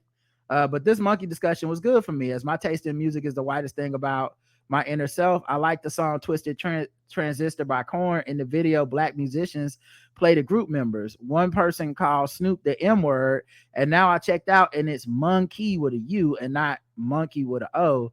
I wondered for years about that. Now I read about it and finally in response to the show can finally close this brain tap. Still 134224 to go, but still. What's monkey with a U? I'm gonna be honest. Don't know. Sounds very white, and I don't care. Okay, I'm about to say that's a completely different word. Go ahead. I'm sorry. I don't know. There is a completely different word. I think if you call a black person a monkey with a U, they're still gonna be offended. So I don't even. That's true. I just don't care about Korn, the music video, or Snoop being in it, or what happened. So I agree. I'm just moving on out of the sake of I don't care. I don't understand. And Snoop would do so much shit for money. I wouldn't be shocked if they said monkey and he was like, that's fine for Shizzle, just write the check. Sean's not saying Snoop was a coon, but just I know what Snoop's after the money. Sean says, wait, why did the deprogram woman sound like a co-acolyte? Methinks they have their terminology inverse. Appia says the Balenciaga stuff is just weird. The BDSM teddy bears are just in poor taste. But what's worse is when you zoom in on another campaign, there's a document saying that child porn should be covered by free speech. What the fuck? How the what? That's too much for me. They use the child. It's too much for everybody, apparently. They use the child porn. We can agree on that, Appia. They use the child porn expression themselves. Should this be provocative and edgy? Or are they really into child porn? Wouldn't you want to hide it? I don't know. Luckily, this stuff is too ugly, too expensive for me. And she says, I give you now $5 monthly. You got me. Ernest says, regarding this episode poll, some of us just have to take what we can get. When the poll was situationships, yes or no. Abia says situationships depending on the life phase. As Rod said, I'm off the market since 2006. But if I was 25 and had no children yet or other responsibilities, it could be fun. Now I need a partner who can get excited with me by changing the bedroom windows next year to floor deep. And my excitement comes about 90% from my job. The upside is money. AJ says, hi, Rod and Queen Karen. Great episode as always. I've been an avid listener for years and just renewed my premium subscription. My mother and I have had a weekly game that we started in October 2020 on Fridays. And one of the games we play occasionally is Monopoly. However, we play it with an hour time limit, and whoever has the most money at the end of the hour wins the game. Some other games were ones we discovered at the library, such as Jaipur, Sushi Roll, and Machikoro. Love the show and keep the content coming, Austin. Oh. New listener, listening forever, says, hey, y'all, I'm here For All Nerds. I've loved all of y'all's appearances, and when I found out that y'all recapped them Thrones episodes, I quickly brought my ass over to where I needed to be. I'm playing catch up from the first recap episode, and I'm on 2633, and I love you, this podcast. Y'all have heard this several times. I completely agree. Y'all are hilarious. I have inappropriately screamed loud in public several times now because of y'all. In this episode, Rob mentioned how we not seeing these niggas celebrating Hanukkah or playing with a dreidel, and I screamed. But that's the truth. That's all I'm saying. If you're gonna be the Hebrew Israelites, then I'm gonna need y'all to motherfucking pull out that monster ball suit or something. Go all in. Y'all can't just have some of the Jewishness. Nah. Right. Put the yarmulke on. Let's fucking go then, Kyrie. Karen mentioned looking inwardly at why we don't like people to try to figure out the true reason. It was a word. I have done this and it's always effective. So excited to add y'all to my podcast rotation. Thank you. P.S. Love the episode with DJ Ben Amin and Dr. Wynn Grant, especially the latter. I didn't think I was going to like it, but I'm so glad I listened. I loved it and learned a lot. Y'all are great. Left my 5 stars on Spotify at Ebola. Thank you. Thank you, baby. And shout out to DJ Ben Hamin and Tatiana. We love them. I really enjoy them and being on their podcast. And the doctor, I went back and I went to the beginning of her podcast and like running through. That podcast, y'all, is outstanding. The episodes are not long, and because I listened, but I actually went like to the beginning because she was sharing stuff that I didn't know. Oh my goodness, it is a great podcast. Yeah, it's called Going Wild with Dr. Ray Wynn Grant. So if y'all haven't checked it out, you should check it out. It's everywhere you get podcasts. Thank you for listening. And I'm glad. I love that you said you didn't think you'd enjoy episode and you did, because I think one of the things that happens is the feedback show is a good example. It's not much fall off, it's just a little bit, and when we do less episodes it's even less fall off, but like say 10% of people will listen to a regular episode but not a feedback episode, and I always feel like, man, you kind of fucked up, you're missing out. Like if you enjoyed those other ones, you'll enjoy this one because you actually did all the work, the conversations that are happening. And sometimes this is where some of the best, funnest stuff happens, because we get to hear from our listeners and they bring new perspectives. Or maybe you listen and you thought, man, they really dropped the ball on this. Well, here's your chance to be like, okay, well, here's another perspective. And I think also it's a great exercise in like caring and empathy and stuff that happens between our listeners and ourselves. You listen to other people's shows, you see how they talk to the motherfuckers that write in and shit, man. It's like, like we give a fuck. And I think same thing with like certain interviews, certain guests. You don't know what you're gonna hear because our interviews to me are like hot fire. We fucking do the research and talk to the people and give them more in-depth answers and questions than 99.9% of the fucking interviews out there. So yeah, but I hear you though. I'm just glad you gave it a chance. Me too. Evie says, I always thought Lizzo made music that empowers women, black women, particularly based on her videos. But when you're black and you get to a certain level of fame where your white fan base becomes as large or larger than your black one, jealousy comes into play to some extent, even though the reason a lot of talented black artists don't cross over is because the industry is racist and don't support black art to the same degree as they do white entertainers. Right. I also think to some degree there may be resentment towards Lizzo because she doesn't fit the typical mold of mega superstar because she's a big woman. Fat phobia seems to be one of the quietly accepted forms of discrimination because people can hide their fat phobia under the guise of caring about a person's health. Yes, and it's not real for a lot of people. Yeah, what do you mean not real? Like, they're claiming health. It's like, no, you actually don't actually give a fuck. You're just saying that because that's the thing to say. Right. When it's a difference between you, quote unquote, caring about somebody's health and you're just saying that as a slight against them because of the way they look. Yeah. And the thing is, that has nothing to do with health. There are people of all different sizes that are healthy, and there's people of all different sizes that have high blood pressure, high cholesterol, and that has nothing to do with the weight. Well, also, and all that like, stuff. It's personal to them. Right. Like, it's between them and they doctor and whatever their goals are in life and shit. Like, I just always find it funny that people think the person who is fat and at the center of all this attention has not thought about it.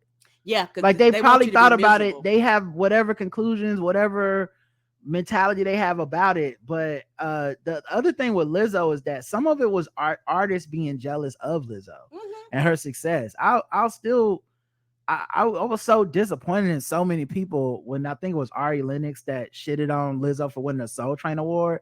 And then you saw so many, particularly black women that were fans of Ari Lennox, just come out and just eviscerate Lizzo like she wasn't shit. Like she was just some propped up, untalented black woman. Like all the stuff that she represented, all the positive stuff, it went immediately into like she was some type of racial sellout. and it wasn't everybody, but it was enough people that it was given serious consideration. People had to write about it and stuff. And it was like, damn, man, all she did was win. She didn't say nothing bad. She didn't do nothing wrong. Yep. Like, I don't know. I think that's part of just my dogma is I try not to attach negative feelings and emotions to people that just haven't done anything. Right. There's too many people that have literally done and said the stuff that people get mad about. Yes, that I can focus my energy on. Yeah, like if you want to be mad, there's so many people that are jumping to the front of the line, like, please be mad at me. And Lizzo's not one of them. You know, this is not related, but who knows when we'll get to talk about this. But there's a clip of Trevor Noah going around where it was his last day on the Daily Show. He took like a couple minutes to just thank Black women specifically for his show, the personal life, his success, challenging him, and saying like Black women are the women I listen to the most, or the people I listen to the most, because in America they the ones that can't fuck around and find out. And he's naming them by name, and then he kind of ran, like, obviously TV show you don't have all the time, but it's like he had to stop himself because he probably could have kept naming them. And it's something that's always struck me about Trevor Noah, because he does all these interviews, and to me he's the best interviewer on TV because he reads people's books and talks to them. He does the research. Yeah, if he doesn't read them, he does it. He makes it look like he does so well that, or he get a good summarize of it. It's always surprising to the guest. And I watch, because I watch the show all the time, and under his stewardship, they've had the most Black women and Black and brown people in general, but most Black women ever. Like, not under Jon Stewart, anybody before that, and younger Black people and stuff. And he really do listen and relate. And then within like a day, I saw somebody, well, if he I don't like it when people thank Black women but they not dating a Black woman or whatever, or they don't date Black women, which is a big thing that people say that's very misleading, because there's the don't date Black women, and there's the we haven't publicly seen them with a Black woman, or they haven't been in a long-term relationship with a famous Black or whatever. And then people basically it's a way of assuming the worst. It's a way of don't know. What you're hinting towards, like, he is racist against Black women sexually, on some John Mayer type shit. But he just has never said it and would never say it. But clearly everything, whatever. And it's the measuring the macro. It's the measuring the macro versus the micro, right? So anyway, all that to say, like, but Trevor Noah, just like Lizzo, I have never heard him say anything bad or wrong about Black women.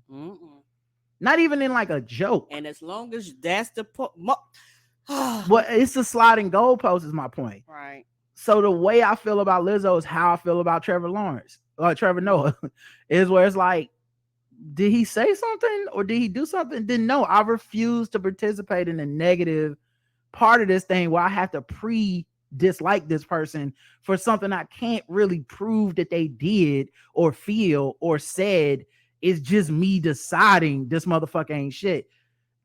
I think that's the weird part, and I think that's the negativity I'm always fighting against in my own heart, in my own brain, because that's not really of me, and I need a clean, healthy mental space. So I have to set out boundaries in my brain of like, if I don't know for a fact that this person, they did the same thing with Michael B. Jordan until he dated Lori Harvey, which I don't know if they feel like they bullied him into that or what, but to me, that whole thing was always kind of ridiculous. It was. And a lot of times these are people insecurities just shining on both sides. And, it's just ridiculous. And the majority of Black women, because I'm a Black woman, y'all, we don't give a fuck who you put your dick in, guys. As long as you don't come out here and say anything anti-Black towards us, we're good. I think that's true. And I hope that's true. It's just that when this stuff happens, I always go, wait a minute, what is the real goalpost? Because I'm not saying, this is not some other people saying this, Black women I saw say this and retweeted it and all this shit. So it is like is that true or is that not true? You know what I'm saying? Because this motherfucker has never, it's not that he's never even said anything bad. Trevor Noah's never not said anything good. Yeah. You know what I'm saying? Yeah, I'm not arguing with you. Okay. I'm just saying what I saw, which is like, I would imagine the silent majority of people is like, yeah, what, I don't care either way. But it's just always interesting when it does trend or it does come up and you're like, but that dude isn't what y'all said y'all get mad about. Sometimes you see shit and you're like, of course, yeah, that motherfucker said some wild, fucked up, flagrant shit. And then there's people where you're just like, wait, Michael B. Jordan, what did he do? You know what I mean? So anyway, comments on the YouTube. Let's get to those real quick. S. Carter Thomas says there was a show on HBO that was about the fight to get the abortion bill passed. Can't remember what it was called, but it was last year, I think. Anywho, the main white woman that was against the bill felt that feminism was the real problem and a setback to women. That the so-called patriarchy was just the right way, and trying to make women equal to men or at the same level was actually going to be the downfall of women, obviously white women. So of course, the white women's family didn't believe in patriarchy or that it was harmful because in conservative circles, gender roles are natural and necessary. They are, at least a few I know, they wrap themselves in those roles and act as if it actually gives them more freedom. I think that's very true. And I think white women obviously aren't the only ones that can fall for that. Black men fall for that all the time. Latinx people fall for that. Latino people fall for that all the time. Yeah, it just people, if you can get access to this cloak of white privilege or patriarchy and you think you can make it work for yourself, it's very tempting for people to just throw everything else out of the way. Like, nope. My mom says, LOL at the Monopoly game. Do not pass go straight to jail. Definitely not taking a packing to go plate. Kevin says, I'm not a Lizzo music fan, but I appreciate her background in music. We know the society sees Black women as overly sexualized. She doesn't need to show her backside to get attention. Let her background in music shine and show young Black girls there's more than showing off their bodies to get attention. Who said this? Kevin H, who I just gave a thumbs down on his comment. Yes, baby. You don't say this about nobody else. Get out of here. Yeah, I always find it interesting, and I go to Rihanna, but it literally could be any other Black woman. We do not have a problem with these other Black women showing off their sexuality in that way. Nope. But let's say that Kevin has a problem with all Black women showing off their sexuality because of the young Black girls. Well, that's some shit for you to get over, to be honest. A grown woman shouldn't have to like worry about some other people's children. Like, I'm their mother. I'm rapping, and we definitely don't apply this standard to the men that often. You know, niggas been rapping about killing each other and jewelry and fucking women and all kinds of shit without this concern trolling for years. And so it's just some real corny shit for Kevin to say. Yeah, and also it's one of those things where these people that come up, do you ever say this about men? Men, put your shirt on. This is a bad influence on our daughters. No? Okay then. Yeah, exactly. So I don't know. I just find that to be a non-starter for me. Same. Anytime you say somebody else gotta raise somebody's kids, I'm immediately turned off by it because I don't believe in that. No, I'm not their parents. Be a parent to your child. Agreed. Niggas was doing wild shit in music and videos and everywhere when I was growing up, but I had two fucking parents that was telling me other things. You know what I mean? My dad wasn't coming home and talking about fucking bitches and getting money and shit. So that's not on. At no point did I go, well, Dad, I'm sorry, but I can't listen to you. I was listening to Eazy-E and he said, like, no, that's crazy. Me for Me says pirate ship is a very often used shipping option for many resellers, eBay, Amazon, and small businesses. So the company is legit, but that was clearly shady. My mom says, great show, very informative conversation on mental health, concentrating on men. It's imperative for our male counterparts to evolve to become a better version for themselves and our society. I agree. Then on Spotify, the poll, and I don't think I said the results on the site. 38% on our site say yes to situationships. 62% say no. 34% on Spotify and 66% respectively. So less yays on Spotify by a small percentage. And the Q&A was, what will he do next? Marvin W says, I spit my damn coffee out when you said that, Rob. My secretary looked in on me because I was coughing and laughing. I figured you'd have a secretary being that you're on Spotify. Come on. Oh, Heavens Kevin says, I love regular news beats, and they really come all the way together when Karen starts freestyling some lyrics on it. You sound great, Karen, and you crack me up. Another episode as always. Yay! I think I'm terrible, but yay! Another person said he wasn't stalking that woman. He wanted to get next to her. Sandy says, in my Roseanne, I thought she said my name is Monkey. I thought the bench was white. Raphael says, first, I don't appreciate being associated with basic scams. I go for the best. I listen to DJ Khaled motivational speeches. That's why I'm opening Mansa Musa and Sons shipping in LLC in Charlotte ASAP. Well, maybe DJ Khaled let you stay in his shoe closet. Druzo says, Dr. Uzo says, he might have to tough out this next bid in prison. So he does look like a bit of a roughneck, so I think he'll be able to handle it. Episode 2641, calling the prime out. We got 5 comments on this one. And let's go to them. All right. Appia says, we pay a trash bill. We are the owners of our home. That sounds pretty bragging, but I don't know how else to tell it. It's a semi-attached house, so to a second house to sound less like a rich person. A renter doesn't pay for the trash directly, but indirectly for utilities. Pretty sure this also is how it goes in the U.S. If not, sorry, America. I don't know. I don't have a house. There's lots of rules and regulations. I know here in North Carolina, depends on if you're in the county and the city and things like that, you get certain fees. But like I said, it probably varies per state. Jay Full says about the Yale lawsuit. When I was doing a PhD in economics at Cornell, another Ivy League school, I started to experience my first symptoms of bipolar disorder.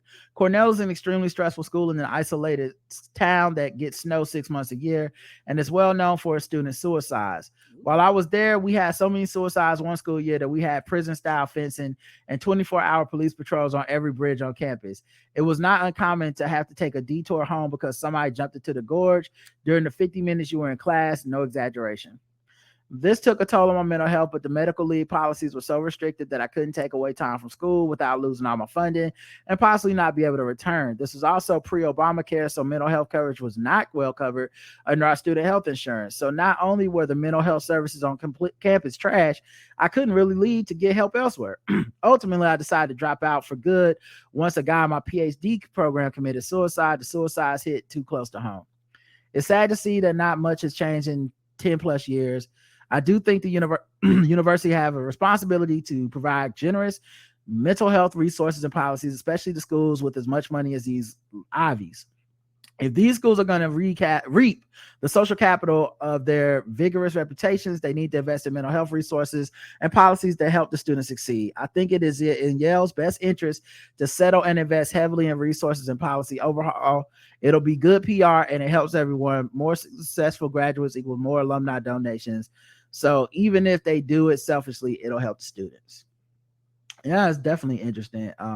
There. Yeah, I think the students are fighting for something good, and I hope they're able to quote unquote win. And I think the rigor of these universities and the way that some of them take pride in the fact that like we wash people out, and I'm sure they wouldn't say they take pride in people obviously dying by suicide, but there's definitely a we're tough, and that's why purpose, that's why we're like we're the best, quote unquote earned this degree. Yeah, we're the best because we're tough. And it's like, okay, but do you have to be tough to be the best? Like, it's just interesting. Sean says, been thinking that I could add as a tenured assistant professor in a Japanese university. I worked in 3 of the top 4 universities in the Kinki region, and they all have a limited amount of mental health support. Unfortunately, it's not well advertised, and the administration is not allowed to tell the teaching staff about students with no mental health issues because of privacy issues. I particularly understand mental health stigma in Japan is no joke, but it's kind of hard to offer support when being kept in the dark. The one exception was, that is interesting that kids are like, yeah, what is the line there where it's like we want our staff and we want people to support us, and at the same time it's like your right to your privacy. How there are gonna be some students who don't want teachers to know this, and it's a catch-22. And if the school does this, there's gonna have to be a lot of heavy rules, regulations, and lines. It's gonna be like the student has to initiate it, because we can't initiate this, because like you say, some students, they might be getting help outside. They might not want nobody to know. All of a sudden, their classmates and other people might treat them differently, and then you deal with the lawsuit of discrimination because of their mental illness and things like that. Like those, they're a company. Those are things that nobody thinks about, but the company has to think about these things. He says, I partially, he says, the The one exception was when I was teaching special classes in Hikikomori, acute social withdrawal students. I knew their situation. I could help them when they showed up. Too long didn't read. Dealing with mental health at academic institutions is difficult. Himdeal says, so another perspective on this yelling mental health situation. People enter college with mental health issues they knew about and hid from the college because of the image they need to portray to get into the college. It happens all the time because mental illness is still stigmatized. Likewise, people are age 18 to 24 are more likely to develop mental health issues while in college. Please look it up. College ain't easy and life don't stop lifing. Yeah, I think a lot of binge drinking is people's mental health issues showing up in a very stressful situation in college for the first time. Yes. And we think it's just college life. Like, oh, you get drunk. It's just what we do. And it's like, that's someone's coping mechanism and probably not a healthy one. For various different things. A lot of it's sadness, a lot of it's depression, a lot of it's mental health, a lot of it's missing family and friends, a lot of them being alone, alone, quote unquote, on your own for the first time. A lot of these factors, not always, but factor into a lot of the binge drinking that happens on college campuses. But colleges ain't mental health treatment facilities. Colleges are businesses. And as much as people want to call some of them bashes of liberal thinking or places that care about students, blah, blah, blah, they are businesses. Their business is education, not treating mental health. And there is a privilege associated with being able to access one regardless of your SES.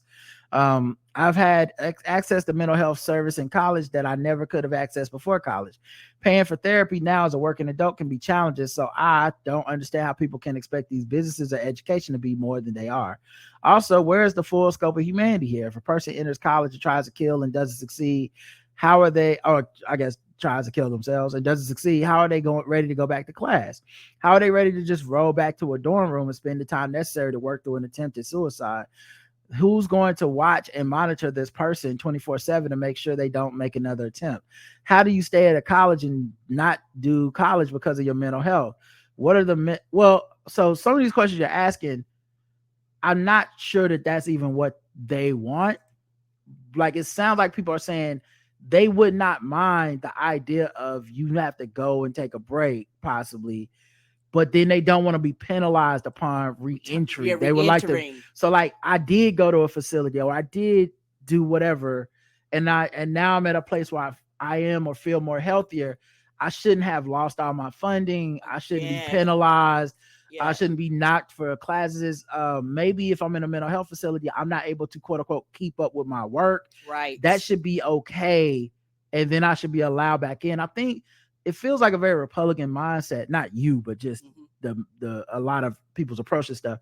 There's always this idea of someone's trying to get over, and that if we allow a person to get over, like someone's just a lazy or a bad student, and so they claim mental health to extend their stay in college somehow. And it always makes me feel weird because it's like, I would love to know the percentages. Agreed. Like, how many people are we putting in a weird mental health limbo to stop possibly a handful, if not zero, people that would just game the system? That's always interesting to me. Yeah, the percentages are so low, and this is why for a lot of people, they waste all this money in trying to quote unquote catch these crooks. When people go, well, the money you invest in to catch them is a waste of money, and it's the money you actually could have been funding your system, and that 1% of them 3 people is not worth you quote unquote making it twice as hard for everybody involved because you want to get this 1 or 2%. And a lot of times you don't catch them bitches. You're wasting time.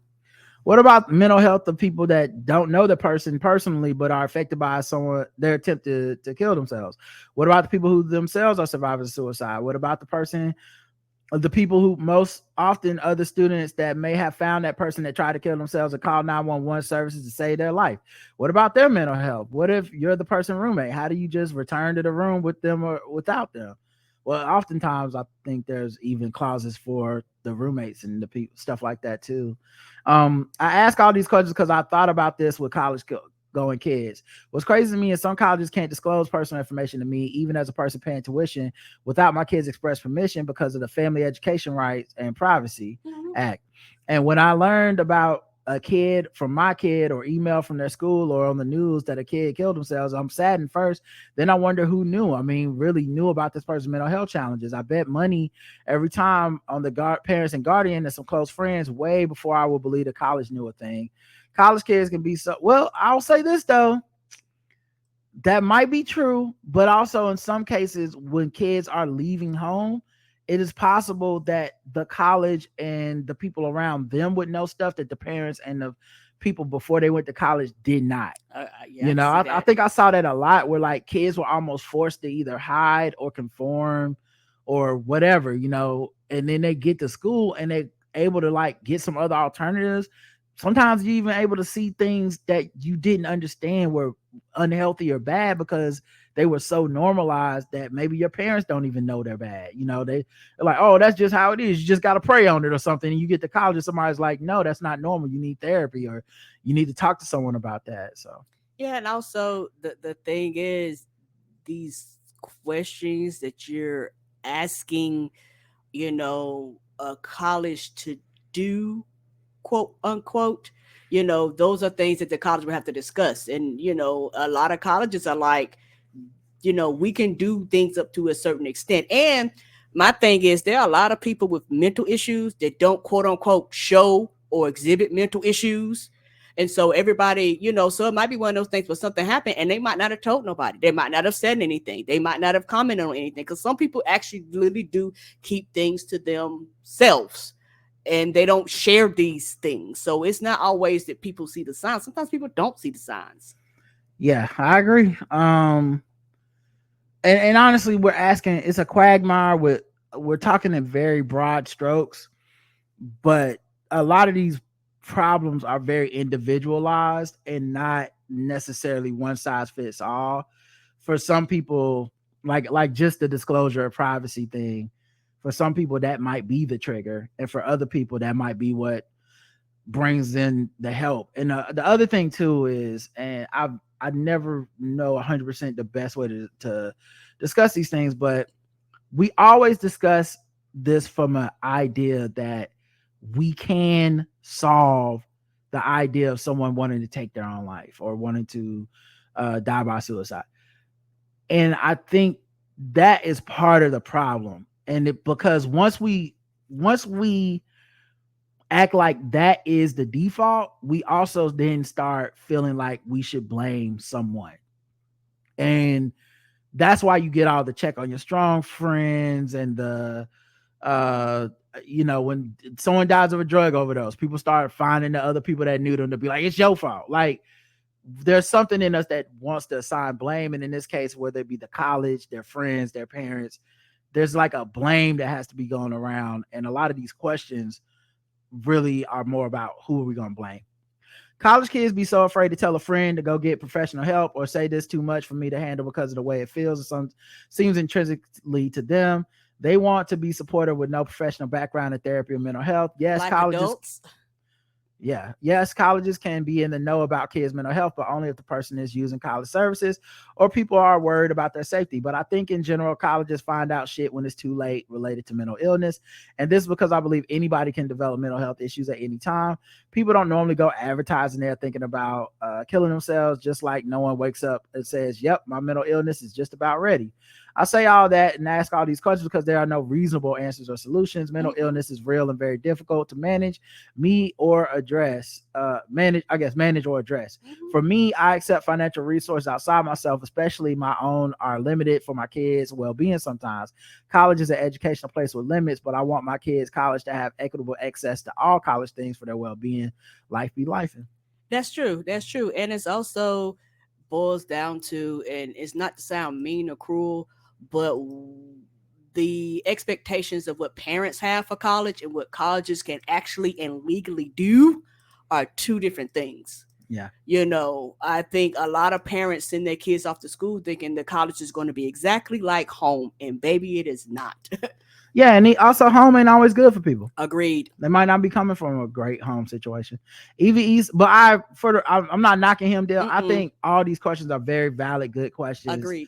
And it just shows you the complexity of what a school will have to deal with. And it's easy for us to cherry pick apart the questions and be like, it's this. But to be honest, it's never just one thing for everybody.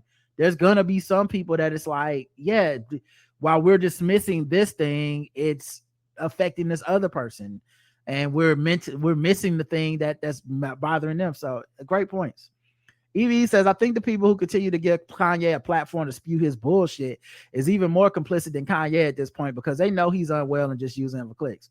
Oh, I've been on that. Yeah, I think the hard part for most people is to get past the high of disliking Kanye. And I'm just past the high of it doesn't give me anything to be like, I hate this unwell dude. I assume, and maybe this is my fault, but I would assume all of us hate the things he's saying and doing. Mm-hmm. So it's almost like it can go without saying. Like it's like R. Kelly had a album drop and then get pulled from Spotify and streaming platforms yesterday. But there were people that went out of their way to talk about how they weren't going to listen. And I was like, isn't that the default? Well, who the fuck? The people that need to be speaking up are the ones that's like, I did listen. Because those are the ones I'm like, you a weird motherfucker.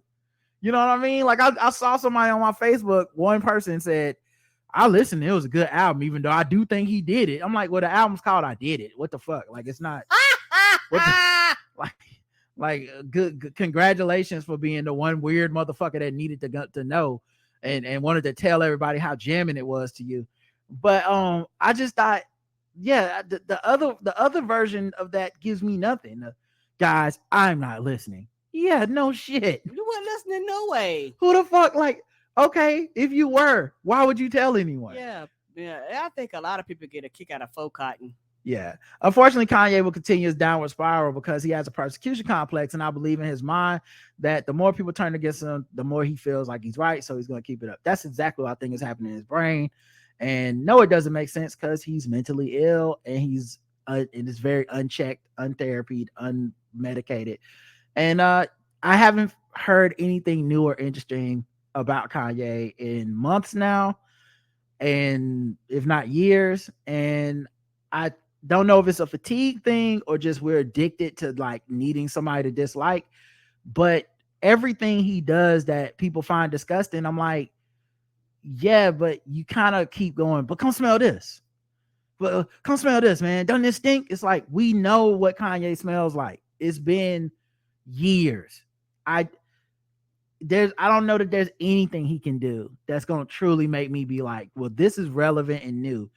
His brain is clearly out of control and just doing the worst shit. And people are just addicted to like the outrage of, he was on another platform and he said this. Well, did you hear what he said last? And I'm like, honestly, it don't matter. Mm-mm. All right. And then the comments on YouTube, no comments on this one. But we did have the poll. Dion leaving for Colorado. Love it, hate it. I don't care. I'm staying out of this one. 4.8%, about 5% say they love it. 15% say they hate it. 44% do not care, and 36.5% say they staying out of it.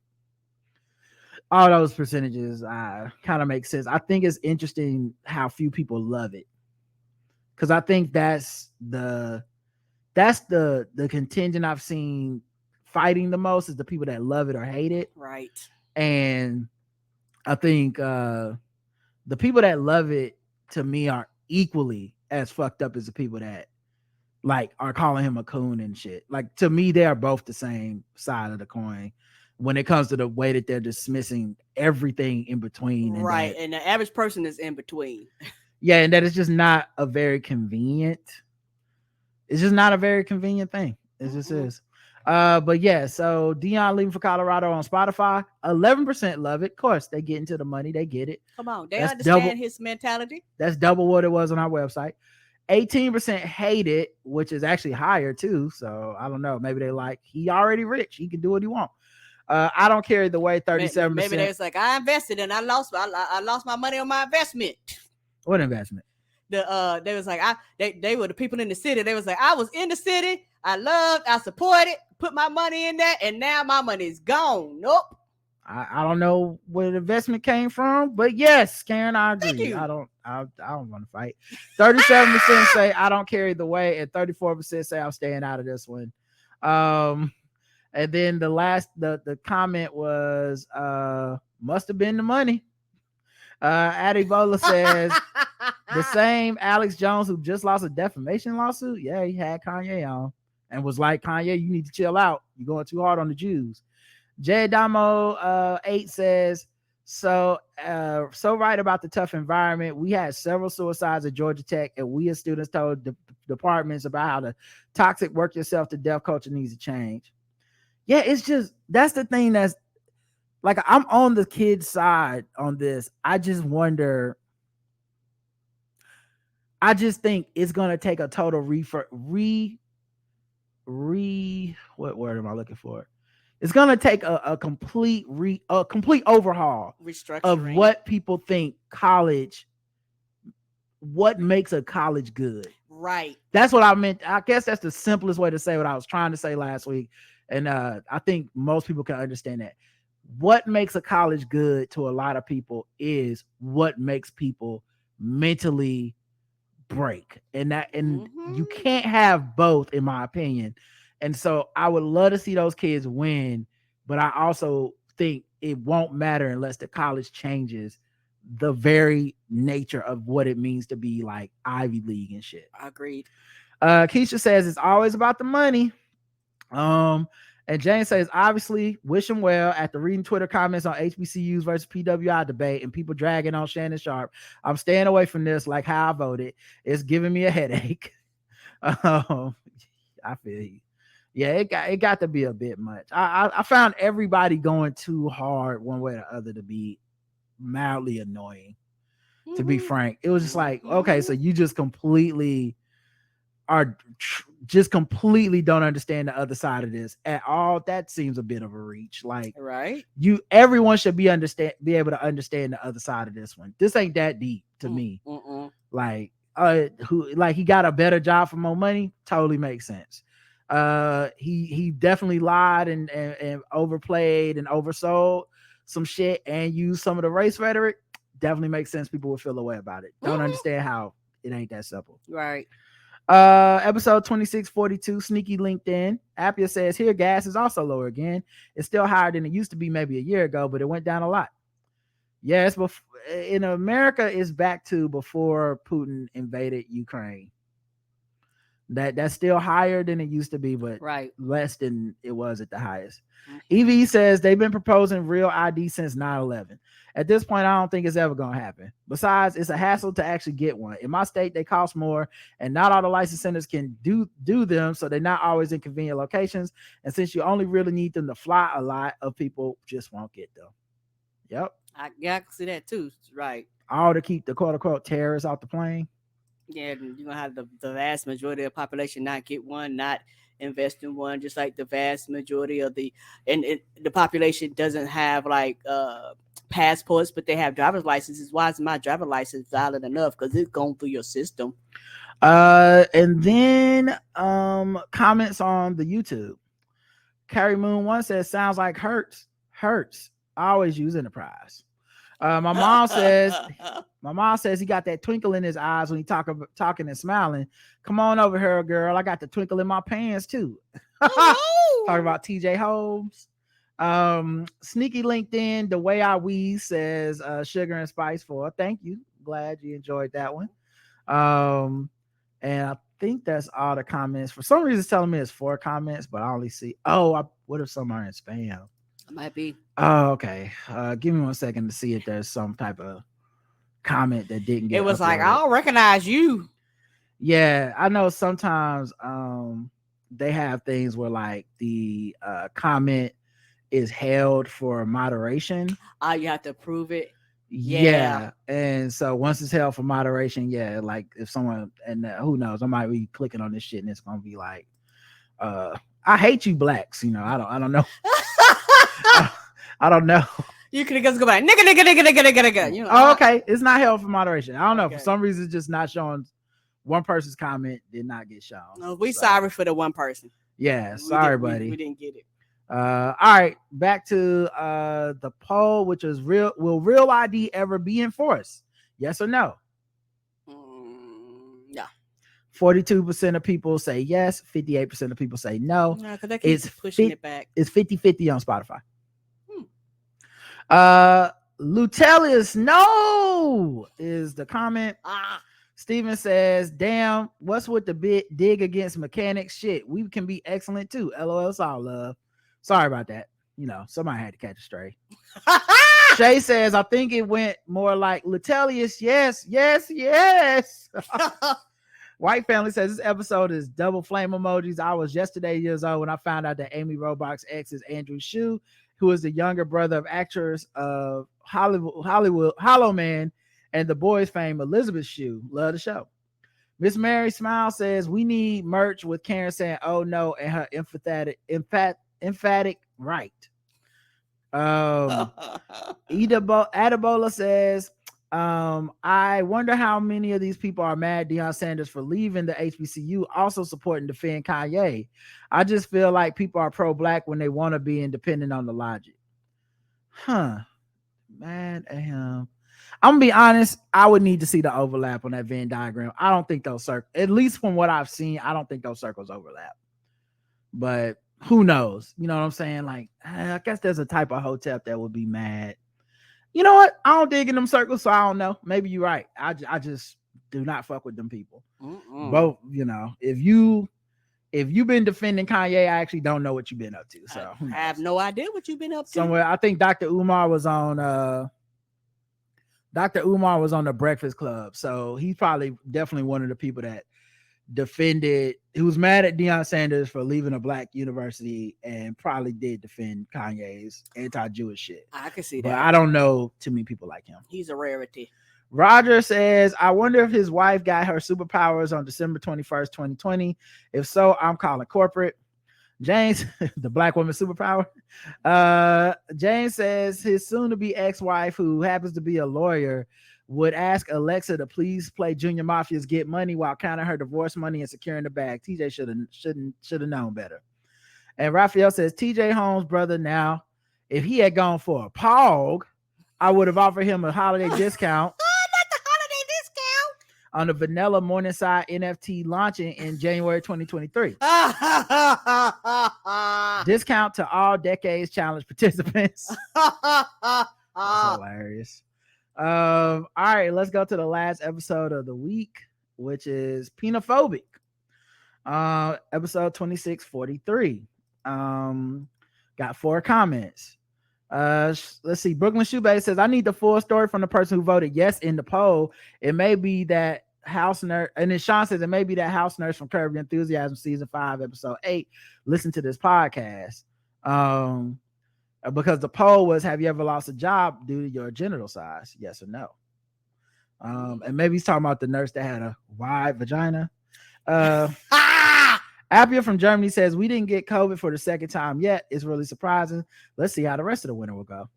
EV says that penis guy probably wears super tight pants because even if it's as big as he claims, can't he strap it into your thigh or something? I don't have a penis, so I don't know how that would feel. I mean, I'm with you now. But don't they make boxes with penis pockets now? Shit, sounds like he wants everyone to know his thing is thangin'. I think so too. I mean, he called the news, you know? Like, you did a documentary, sir. This is not the way to downplay your penis. Kim Doc says, hey y'all, so my best friend asked if I believed in voting, like truly believed in it. The truth is, I don't really even believe in the Constitution, because where are the new amendments? They should still be adding to them since the country has changed since whatever the hell the last amendment actually was. But my answer is similar to a sentiment I feel like Rod shared a few years back. I want power. I want all the power on the side that is at least trying to benefit the ideals that matter to me. And I do not want the other side to have it. We see what their agenda is when they get power. They do not walk and chew gum. They want to investigate and not legislate. What the fuck does a laptop have to do with helping their states? It's only a priority to dirty up Biden the way they did Hillary. Anyway, that was my answer. Listening to your show has strengthened my civics and heart for social justice. Thank you and congrats on all your success. Truly, all love, Kim Doc /Monique. Thank you.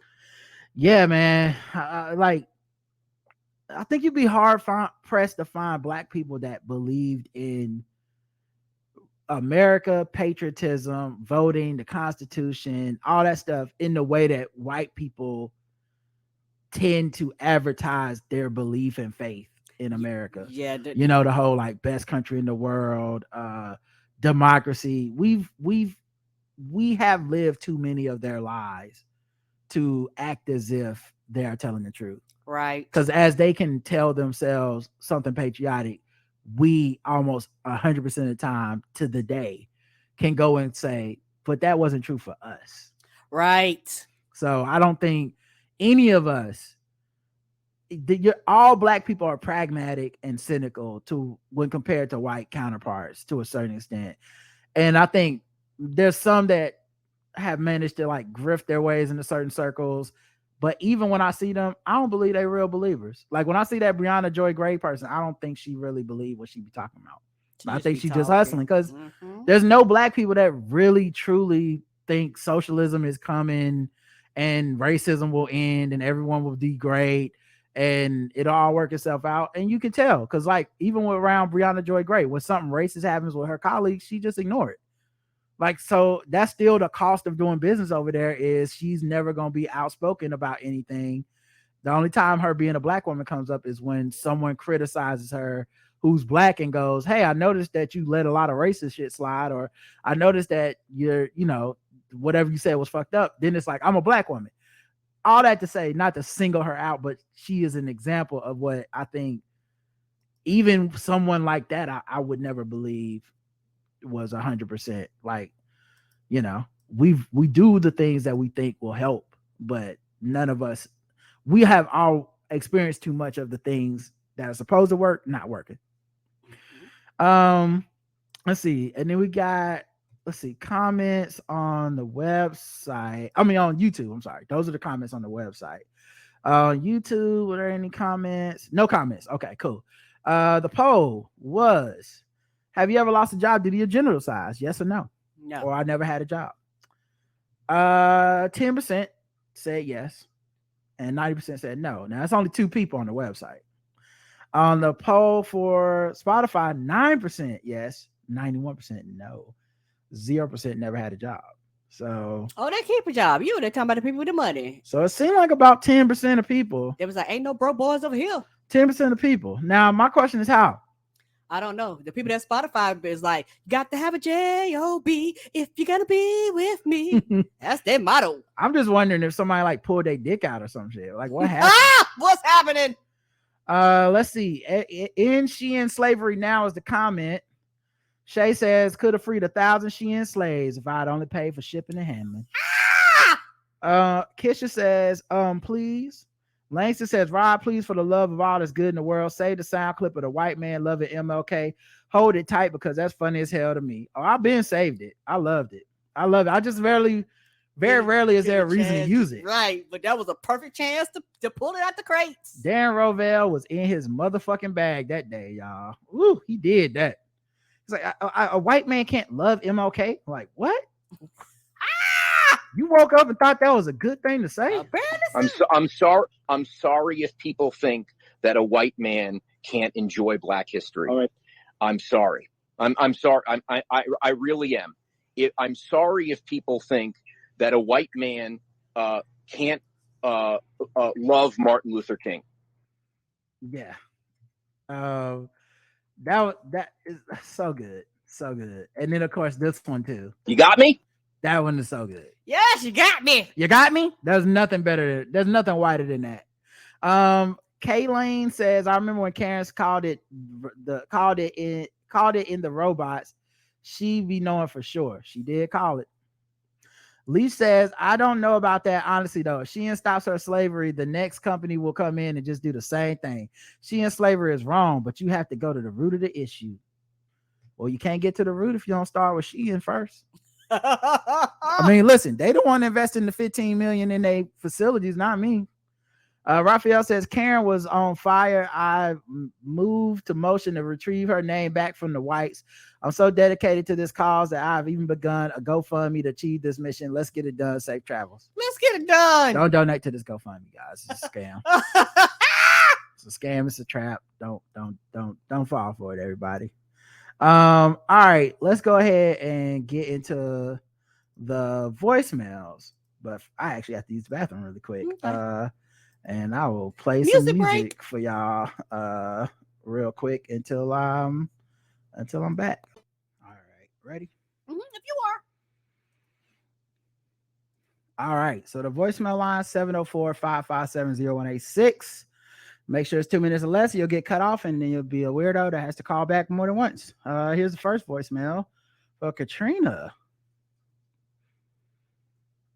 And this is from November 30th. So this is a little bit old. Been a while since we did a show.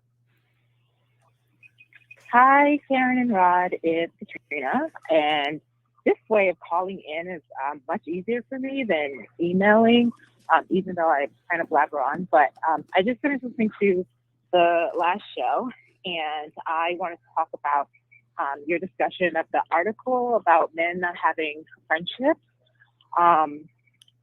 just not engaging a lot. And I agree with so much of what you said. There was one thing, a word really, that Rod, you used a couple of times, labor and emotional labor. And it was rubbing me wrong because I thought about it and I was like, when we're in relationships that we want to be in, whether they be friendships or, marriage or familial ones, just something that we want to be in. Yeah, sometimes it does feel hard because the emotions we're experiencing or the stress from life is not good, but to call it emotional labor or labor that we're putting in does increase the transactional dynamic, which is already a problem people have these days, and thinking about our relationships with each other and how we treat each other. To me, it's effort and it's energy that you're putting in, not necessarily labor. I associate labor with, again, transaction, a give and a reward or compensation at the end. And I think relationships that we choose to be in shouldn't be looked at that way. So, I guess this is more like a me thing. I'm not scolding you. I'm just saying that it made me think of that. Yeah, to me, it's effort and energy and not labor. Okay, I hope you guys are well. That's all I want to say. Okay, love you guys. Bye. She left one more voicemail. Okay. Mm-hmm. Let me just play it, and then you can go first. Look at me. I'm turning into the Appia of voicemails. Shout out to Appia. Really, I forgot I had one other thing from the show to bring up. The discussion about Lizzo. You guys are on point, and exactly, it really bothers me when people try to invent these criteria for Blackness, especially in music, and that if it's not, ladies sing the blues, or you're not talking about protest, or you're not talking about some kind of oppression, that somehow your music or your show or whatever isn't Black. And that's a really dangerous association with Blackness and Black people. Sometimes it happens with like class issues, that if it's not about poverty, or you're not showing things like that from a specific angle of Blackness, then somehow your shit is less authentic. And because Lizzo doesn't sing about those topics, if you listen to the lyrics of her music, it's a very Black experience. Mm-hmm. The same thing happened in a different way with Beyonce when she hit the Lemonade stride. Then suddenly people were like, oh, Beyonce is Black now. She's always been Black. Mm-hmm. She's been singing about Black ass shit since Destiny's Child. But specifically, she got more outspoken about oppression and sort of like linking historical movements and intergenerational trauma around some shit. And then suddenly her music became Black when the self-titled album was Black too, when she was thinking about feminism and things that women, go through, but no one really saw it that way. So we choose to see Blackness in very specific experiences that I think, need to be examined. All right, let me go before this cuts me off. Bye. Perfect. That was exactly 2 minutes. Karen, what were you going to say? What I was going to say is that they could be both. I understand what you're saying about, the semantics on it, but they could be both. Because people underestimate when you say labor, it means effort. Mm-hmm. When you say labor, the reward is, particularly with emotional labor, the reward is you being a better person. The reward, this is just my definition of it. That's the reward. Because the thing about emotional labor is that, like I said before, most women, particularly straight women, are kind of taught these things. It's kind of built into us. These are the things that you need to do to make you a quote unquote a well-rounded person. But when you're somebody you've never been taught these things, it is going to take labor. It's going to take effort. It's going to take something within you that some people just don't have. It's going to take skills, because the thing about labor, people, when you go to work, yes, it is a transaction. The transaction is I'm a better person. Sometimes when people go labor, they always think it has to be something with money, but labor does not always have to be something that's a financial transaction. Sometimes the transaction could be something bigger or something better other than just money. A transaction, I put in this emotional labor, the benefit, I'm a better person. I put in this emotional labor, now I can talk better to my family and friends and things like that. Like I said, to me, it's a semantic thing, but to me, they can actually be both. Okay, and for me, I've made the point that she made just now. I don't know if it just got lost in the translation or I just used some shorthand for something, but I'm also not big in labeling things labor in friendships and relationships. I'm just not. I think it does lend itself to commodification. I think, that being said, I think whatever you want to call work in a relationship, if that's what you want to call it, right, I think it is due on both sides. I think once there's a person keeping a tally, it becomes something different. And if you find yourself either keeping a tally or having a tally kept that you did not necessarily consent to or see it that way, it's probably best to separate yourself from that person. Because either you're keeping, because I've known people that do this kind of passive aggressive, keeping tabs on shit, and I find that to be as infuriating as like the friend zone shit, where it's just like, I listen to you talk about your job, and you're just like that. I thought that was a thing neither one of us would keep tabs on. You know what I'm saying? So like, if I'm talking to you and I consider labor to be listening to you talk about your marriage, then I would say our relationship isn't that good, because I've never kept a tally of stuff like that. I either have a friend or I don't have a friend. We either talk about life or we don't talk about life. So I think the term emotional labor is shorthand in a lot of cases, but because of social media, it's become very loaded as a term. I agree. And weaponized as a term, and it's never truly defined. I just asked the chat right now, what are some examples of emotional labor to y'all?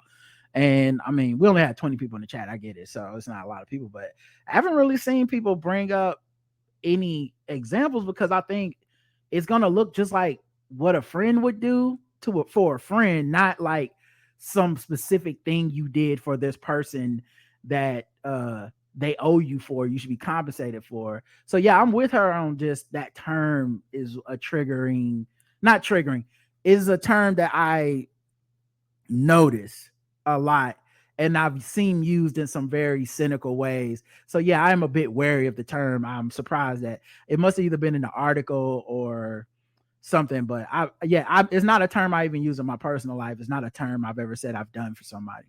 Yeah, and also just listening to you talk, I do still agree that it could be both, but also I understand that words do mean things. Mm-hmm.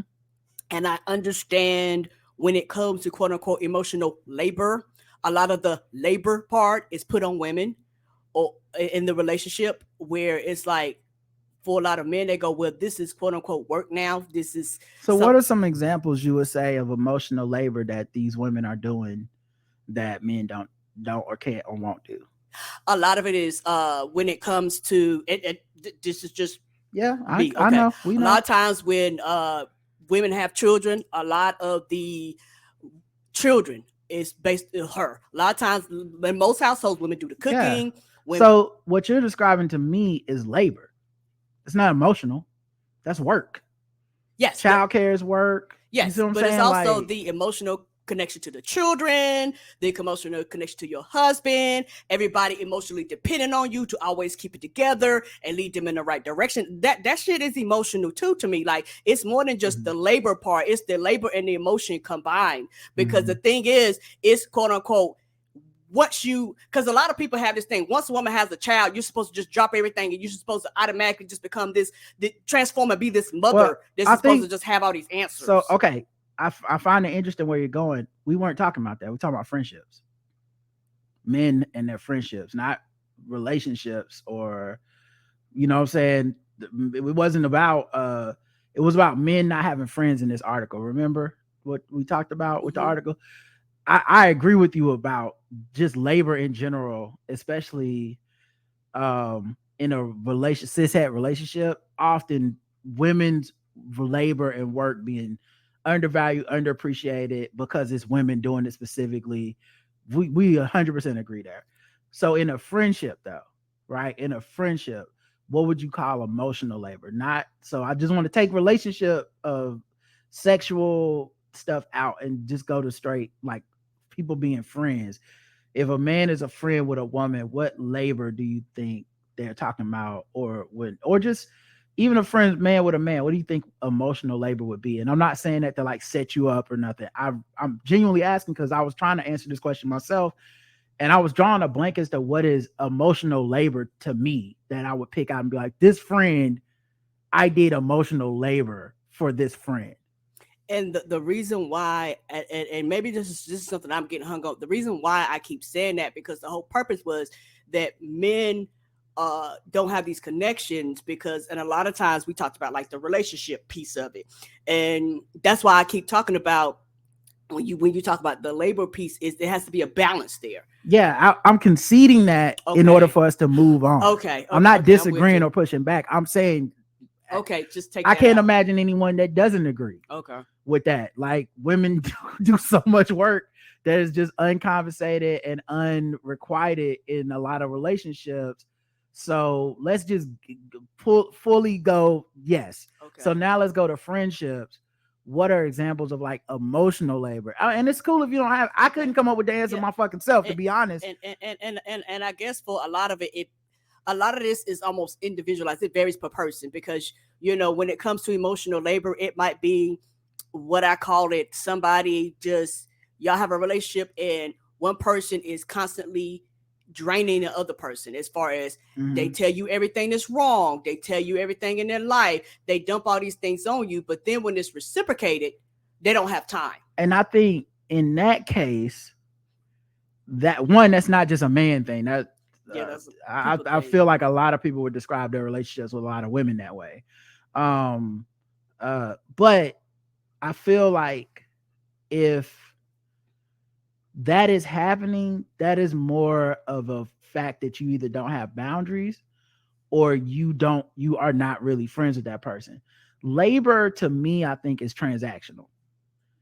And by which I mean, when you do work, you want to be compensated. It's a transaction. Okay. When you go to your job, is that a relationship you have with your job, or is that labor you're doing for your job? Oh, that's labor. And, right. and the end result is I'm getting paid. Right. So when we say labor for things that aren't really compensatory in that way, that aren't necessarily, that are supposed to be reciprocally beneficial, but not necessarily on a one-to-one basis, I think when we start using the language of like capitalism and commerce for our personal relationships, to me, that's a big turnoff. Like I would never, there's no friend I've kept a tally on and been like, I do more labor for them than they do for me. Yeah. Okay. So from that particular piece, the way you described it, I understand. Because once you tag labor onto it, and I guess I wasn't looking at it from the point of labor, I was looking from the point of emotions. Yeah, you were. Okay, and so that's fine. But yeah, I think that's why I agree with what she's saying, is because I'm like, yeah, if I were to tell you, Karen, I'm doing a lot of emotional labor for you, that would feel wrong to me. like what? That, first of all, that's what we agreed to do when we signed up for this. But then two, like, what does that mean? And how am I calculating my shit versus your shit? Yeah, and all of a sudden you put a quote unquote dollar value on it. Some value on it. Yeah, even though that's not what it. And some of this stuff to me, it can turn into. Some of this stuff to me is friendship. All right. Like friendship is sometimes your friend just wants to bitch about something, and you just gotta let them. Friendship is somebody that don't text you all the time, but then they text you a lot one day and then you don't hear from them for 3 months. Right. To me, that's still friendship. I agree. There's no friend I'm keeping tallies on like that. I've even had people apologize to me for like, man, I'm sorry I haven't texted you in a while. I've been going through some things. If anything, I want to extend to them how much I don't hold it against them. Right. Because to me, that's a barrier to our friendship. If I'm feeling like, well, I was going through things and you wasn't checking up. So like, and I find it to me to be so transactional, and so once you throw labor in there, I don't do work without being paid. So once you throw that in there, it just to me becomes something that's so transactional. I would personally prefer not to be involved in relationships of that type, but it's something I did have to learn, right? So it's not, so if I find a person to be draining all the time, I don't look at it as I'm doing labor. I look at it as they're draining me and I don't want to be their friend. Not like, I don't then start looking at it, this is work, I'm clocking in. And to me, and I'm not trying to be a jerk about it, to me, this shows that you may lack communication skills or lack the ability to stand up for yourself. Because one of the things I learned was you got to stand up for yourself. There's people that used to call me and whatever issue they would have or whatever, it'd always be something. And I was just like, I don't have to pick up the phone for this shit. I don't like, we're not really friends. You just want to call me like you need a therapist. Cool. That's fine. Everybody can't be friends, you know? So I think a lot of that stuff comes into play too.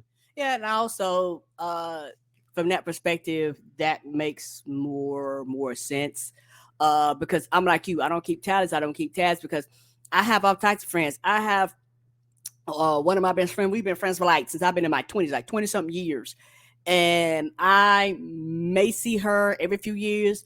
We might text or talk a few times out the year. And then sometimes we went like a few years and did not communicate with each other. But every time we talk, we pick it up. And so I'm like you. I don't consider that labor. I was never keeping a tally. Right. I consider that part of a friendship. When my phone wasn't buzzing, I wasn't running up the interest rate or whatever. The other thing people are bringing up, and this is one of the reasons I don't like the term, in the chat, most of the people's example of what they would call emotional labor is caring or supporting a person. To me, that is the default. I do not count that as labor.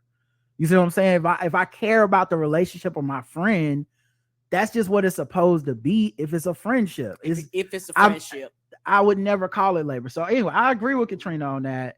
I'm not sure where the wires got crossed. It probably was just we were talking about something that just I didn't have time or want to make the same point I always make. But yeah, I don't believe in keeping a tally of that. Yeah, and also I think for a lot of people, just from hearing you talk, I think for when you talk about boundaries and all that stuff, I think that for a lot of people, they've been abused and they've been through things. And once they have been abused, they've been hurt.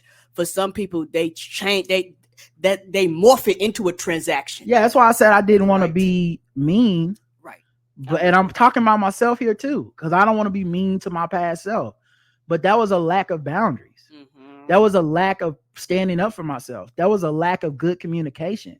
Yeah, because now if somebody tried that shit, I'd be like, no, I'm not picking up my fucking phone and listening to you fucking complain every day.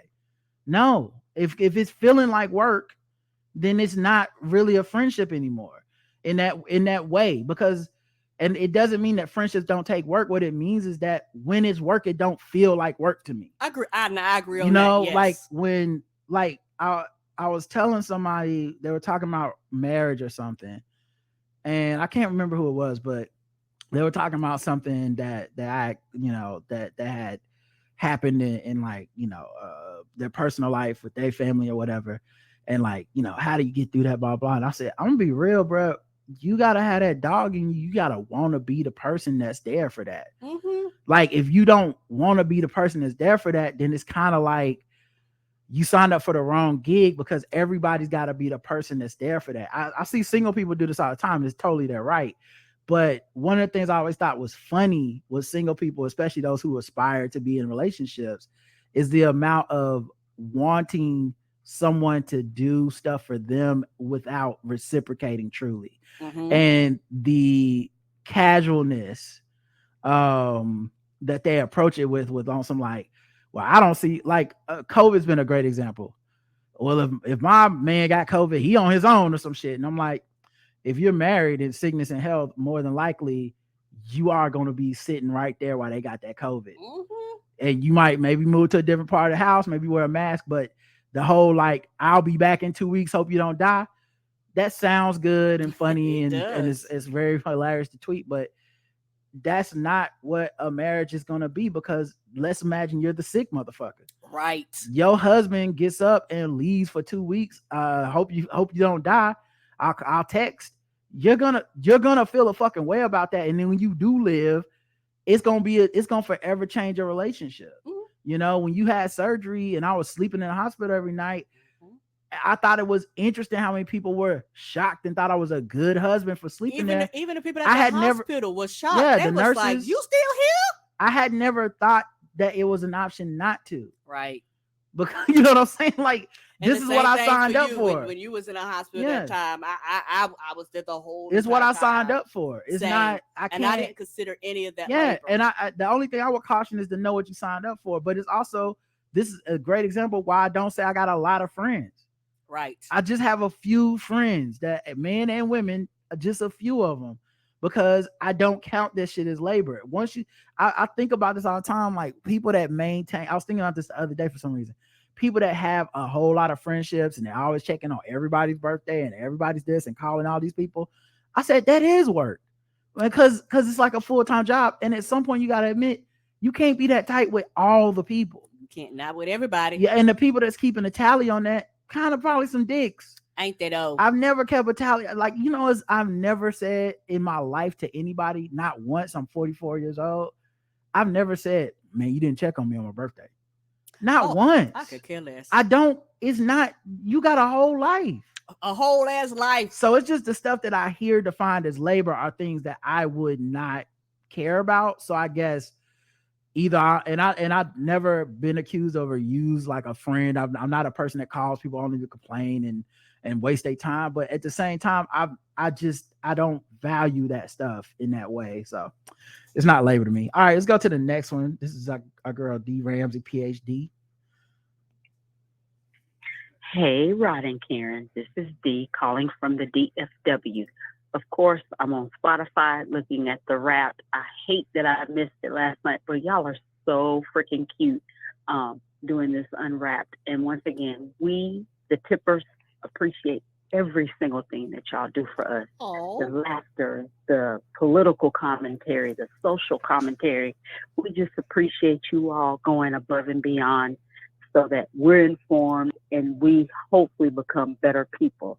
Wish you all nothing but peace and blessings and growth as we prepare to end 22 and go into 2023. Love y'all, and hopefully I can make the show this weekend because I've missed all the live shows this week.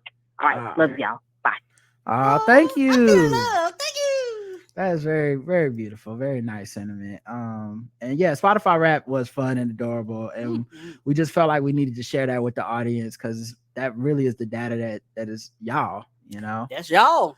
Man, I had one more point about the emotional labor thing. I just fucking lost it. I'll try to come back to it. All right, let's play the next one. Tally and tabs. It wasn't just that. It was fuck. I couldn't remember what it is. It's fine. We really nailed that segment anyway. This is Nikki. Hey, Rod and Karen, it's Nikki. Again, won't be leaving a long voicemail on how my baby had RSV. Yes, he's alive and well, 18 months, causing a ruckus.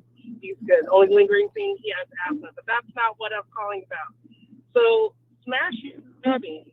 I did you not about a year ago, and when I was in the produce section and it's near the entrance, I just heard people yelling, hey, you gotta stop. You gotta stop. I see this nigga, black dude, with a cart full of fucking steaks, chicken, all of that, running full speed out. I'm like, ain't my business. I'm gonna keep getting this produce. Some white dude walking in the store starts pulling the cart back from him, starts fighting this old black dude. The black dude takes the cart and pushes it into this white guy's stomach and kind of like runs him over. And then some other black people who must have been helping him come from the parking lot, grab some of the steaks and stuff and run out. and the white dude, the customer, was still trying to chase after him and fight. So, you know, I was just like, oh, okay, that ain't my money, ain't my steak. And the white dude was looking, when he came back in, all disheveled, and because the people who were at the store, they stopped running after the guy. They stopped chasing the guy the minute he walked right out of the store. Right. That's when they stopped. So the white guy was yelling at the employees, and they were like, we can't do anything. All we can do is get him to stop. Like, once he walks out, that's his meat. Yes, and it is. Of course, where I live in Arizona, I'm the only black person around. Why they look at me like I knew that nigga? There was another nigga there too. This old black guy, he also old black. We looked at each other like, we don't know that nigga. I'm here buying my groceries. I ain't got to steal no steak. But I do see on Facebook time to time, people will advertise like it's a. Oh, she got cut off. She said she wasn't gonna leave a long voicemail. She got cut off. 2-minute voicemail, but she called back. So don't worry about it. Don't worry. Our voicemail queen be like, you know what? No. Yeah, it's Sam at the Apollo up in here. The siren start going off and the broom come out. John the Doe. Wrap it up box. We don't control her. Yeah. It's taking a second to load this email for some reason. I mean this voicemail, sorry. I'll try to let it load in the background. But yeah, shout out to Raising Arizona. Sorry to leave a second voicemail, I'll make it quick. What I was gonna say is there's a group called Black Wall in Arizona on Facebook. Time to time I see quote unquote meat for sale. So I wonder if there's like an underground meat range. So you can buy chicken wings, ribs, steaks, lobster, all that. And they'll be like, selling this meat, you gotta get it today, you gotta get it today.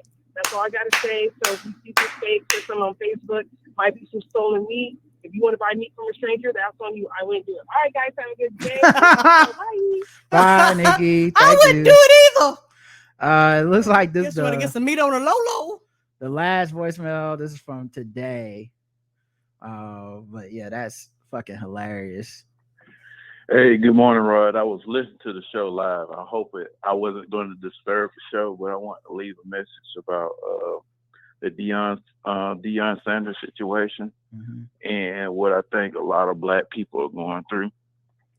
I think black people go through so much disappointment in our lives that when a situation like this, it's hard to rationalize a lot of situations and think about other people's disappointments about certain things.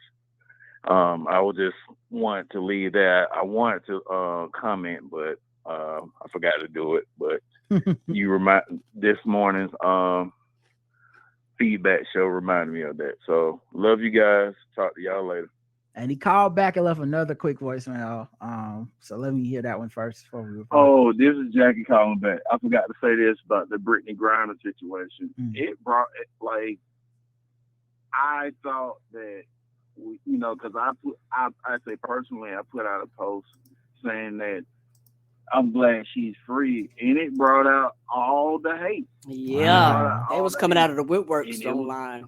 Obviously, it was dudes that were saying this, and I just thought it would have been a layup for us to be happy that she's home, but then people started twisting this orange dealer that was locked up for 14 years to like he's gonna be Tony Stark. Like he's gonna start selling the world Stark Enterprises weapons. I just wanted to get that off my chest. Love you guys. Yeah, dog. That was terrible. And yeah, the Deion thing, man, I really think there was a moment missed here for everybody that was railing so hard and so angry about it. There's an emotional attachment that people have both ways on this to blackness and what it means, and there's a way to feel what Deion did is representative and positive for black people that want to see black coaches get to coach in these big five conferences and Power Five conferences and shit. There's a way that is a positive story to them. Just especially to even see a black coach from a HBCU get to the PWIs. It's really been fucking impossible until now. Only one coach has done it in the past, and it was a white guy. So there's ways to feel good about that I don't think make you a bad person. And then vice versa, I think there's ways that feel bad and disappointing about how Dion left and some of the things he said Right. on his way to And you know, to rising to get this job. There's a way to feel bad about those, and you're not a bad person or a coon or a sellout. And the macro things that people were bringing up felt like excuses. You know, black people don't give enough to HBCUs, which completely strips the context out of generational wealth, legacies, student loan debt, and who's hampered by it and shit. Completely stripped. So all context thrown out the window.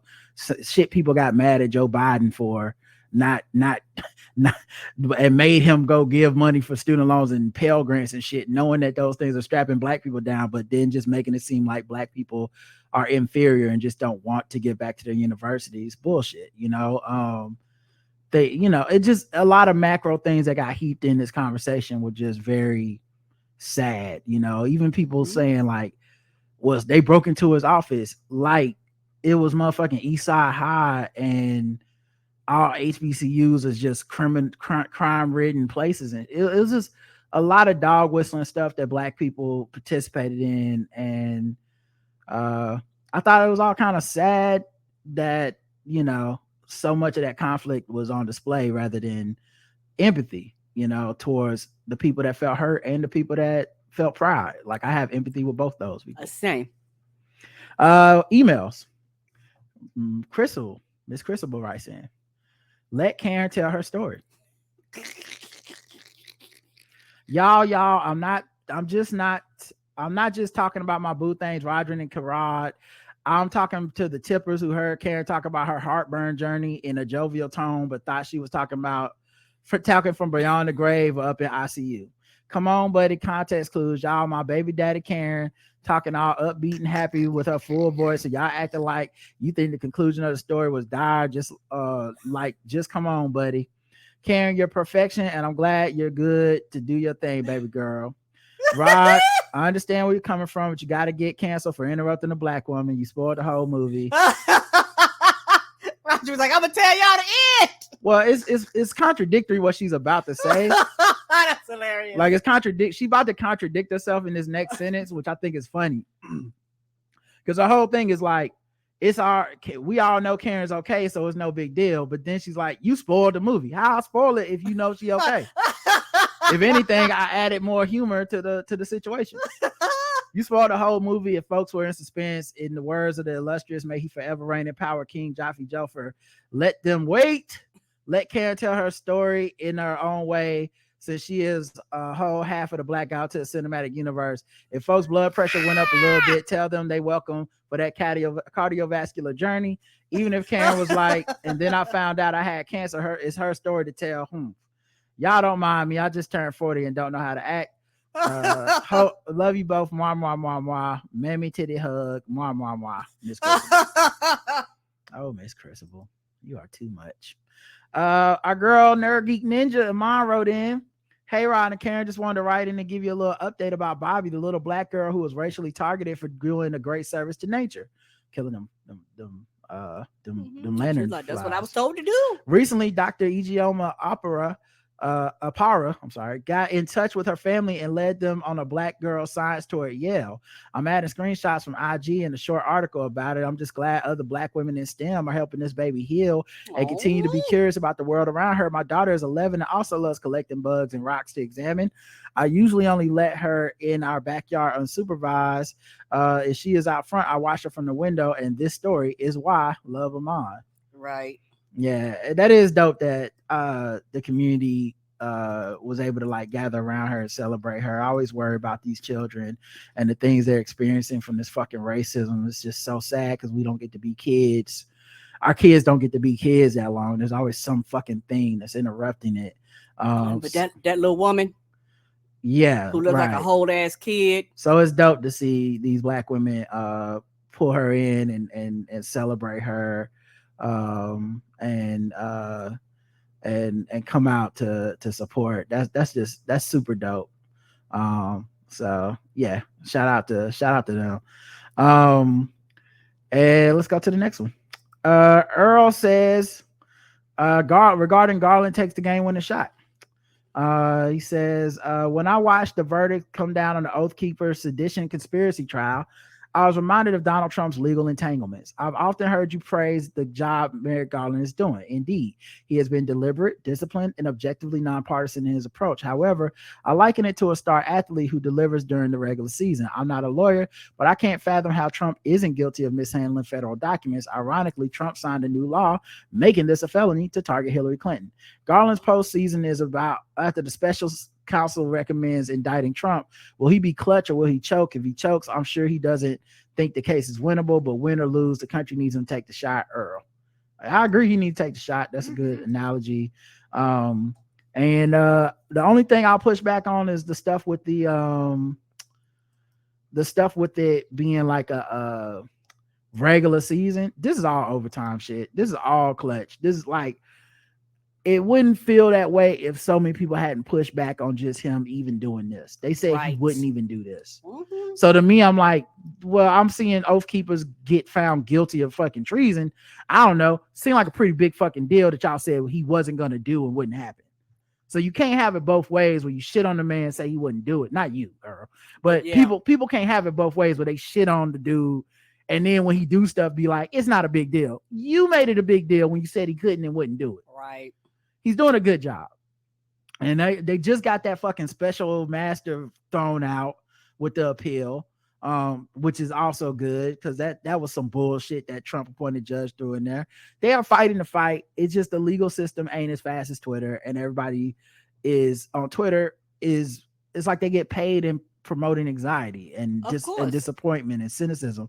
And that's not his job. That's the reward because as far as they're concerned, they don't have any consequences or repercussions on what happens and does not happen based off of the shit that they put online. That's not his job. His job is to do the job he was hired to do, not to win Twitter or the media circle. So I appreciate the brother. He's doing a great job. Mm-hmm. And I'll keep saying that until he's not. But I'm not going to assume he's doing a bad job and try to work backwards like these motherfuckers because they never accept any evidence to the contrary of their premise. Whenever that something happens that shows he's been working, it is working. Some people are getting convicted. They're constantly on top of things and they're adding more shit. No one ever goes, oh yeah, well shit. I mean, he's the right man for the job. He's doing a good job. No one ever fucking says that. It's so goddamn infuriating to see these people. You know, when he's fucking getting the water in Jackson under control, in addition to the seditious insurrection charges and shit that he's throwing at people, like, you just never see anybody back off and be like, yeah, he's fucking doing the job. He's going above and beyond. And that dude, Doug, what's his name from either Alabama or whatever, like Doug Jones, I think. Anyway, we have no fucking reason or proof that he would be any fucking different. Right. That's just people saying shit. Mm-hmm. Steven says, Family Affair Part 2. Rod and Karen, this is my first time writing the show, even though I've been a listener since 2017. The email you read on episode 2629, Juvie the Lion, prompted me to contact the show. You can imagine my surprise when I heard it was from my stepdaughter, Carrington. Just like you both, my response was, "Aw." Then when I listened to the sweet sentiment that she shared with you, I knew that she, her dad, and her brother listened to the show because we discussed it before, but I had no idea she'd written into you guys. Aww. There's a little more to the story that I wanted to share with you. I'm originally from North Carolina. I began listening to the show on probably one of the worst days of my life. I'll spare the details, but just know you and Karen kept me company on the long ride and even made me laugh out loud, even though I didn't feel like it. I've been listening ever since. Carrington's mother and I started as online friends, but our connection deepened during the pandemic. As an essential government worker, she got the COVID vaccine very early, and we met in person for the first time in Charlotte, North Carolina in February 2021. A whirlwind courtship ensued, and I realized that I'd found the right one for me, so I decided to relocate from Greensboro to Kansas in February 2022. Well, it's only that's 13 months later. Okay.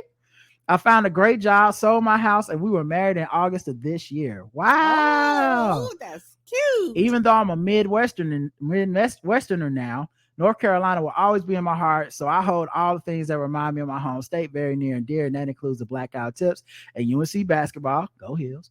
So much so, I wanted to include a picture of my Blackout Tips family, even though my wife isn't a listener. She still hears the show, and she even sometimes comments on what's being said. She doesn't listen to podcasts, but I'm working on her. We love to laugh and joke. It's one of our love languages, so I'm going to convert her. And then he included this beautiful photo of the wedding. Look at this wedding picture.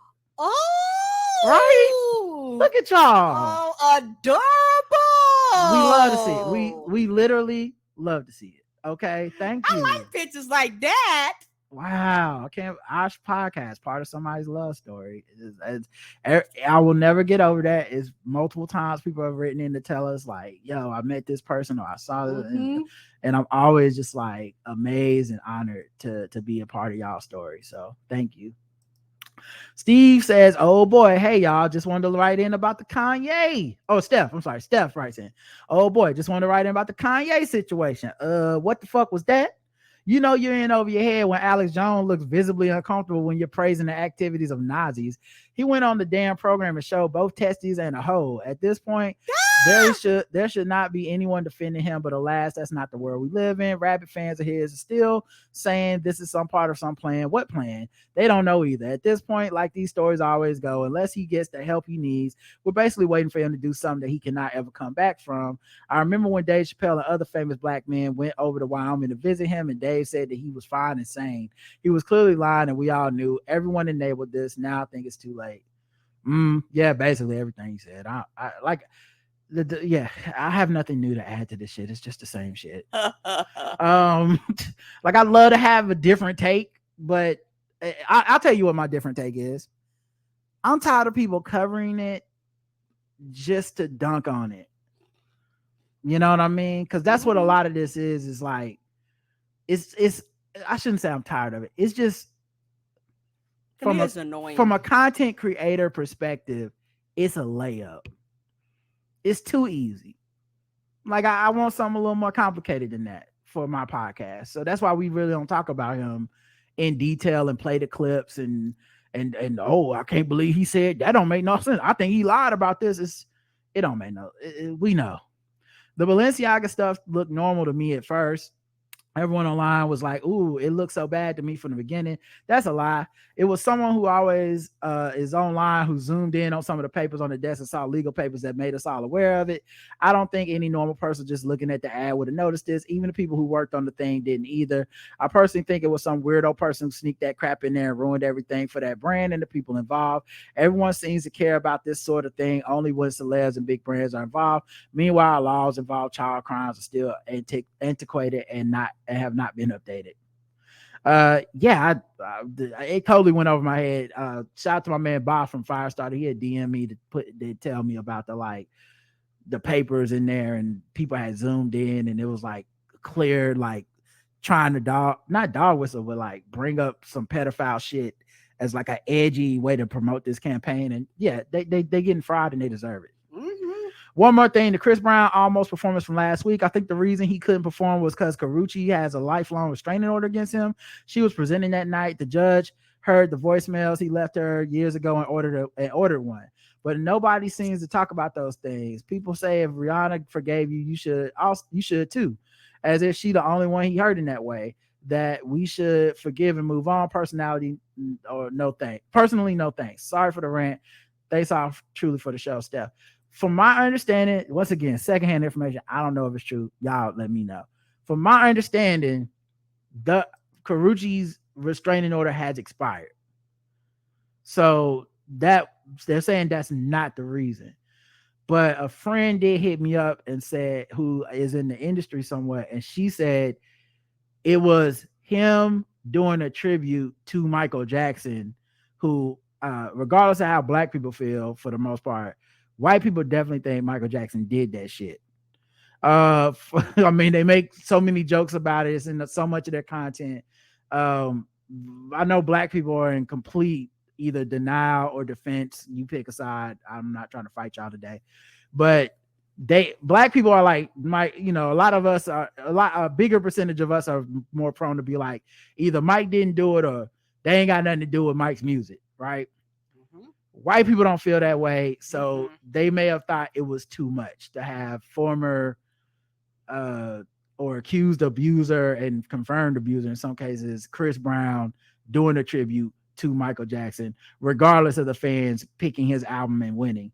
The one thing that still does not make sense to me is, even with that reasoning, the Fan Choice Awards booing the dude who won is still weird, and it don't matter how you try to spin it. It can't have nothing to do with why he didn't perform. That had to be some weird stand shit. Like, oh no, we wanted so and so to win, because it don't make sense. Anyway, or no, I'm sorry. It can make sense. There could be like some online contingent of people that just didn't show up, who voted for Chris Brown or bots or something, and he's not really the most popular fan choice person, and they were booing that. They were like, I didn't vote for this nigga, and everybody booed. I don't know. Anyway, not a big mystery to solve. Mr. West, Mandy writes in, Dear Rod and Karen, glad you all taking some care of yourself with some me time during this holiday season. About Kanye West, I'm very perplexed about his actions and the public reactions to his recent rant against the Jews. If this was some white person that said all the anti-Semitism rhetoric, people would want them to issue an apology, speak with Jewish organizations, and cancel him. How can I say this? It's like Kanye saying, I said white lives matter. Let me prove it to you by being anti-Semitic and having white privilege because I'm wealthy and famous. If that makes sense, hope you get what I was trying to say. I don't think it necessarily makes sense, because I don't think what Kanye's thinking makes sense right now. And that may be what he's thinking. It just don't, there's no real logic to it. And I think also you're kind of glossing over that people do want him to apologize. People do want him to speak with Jewish organizations, and they have canceled much of his contracts and money stuff.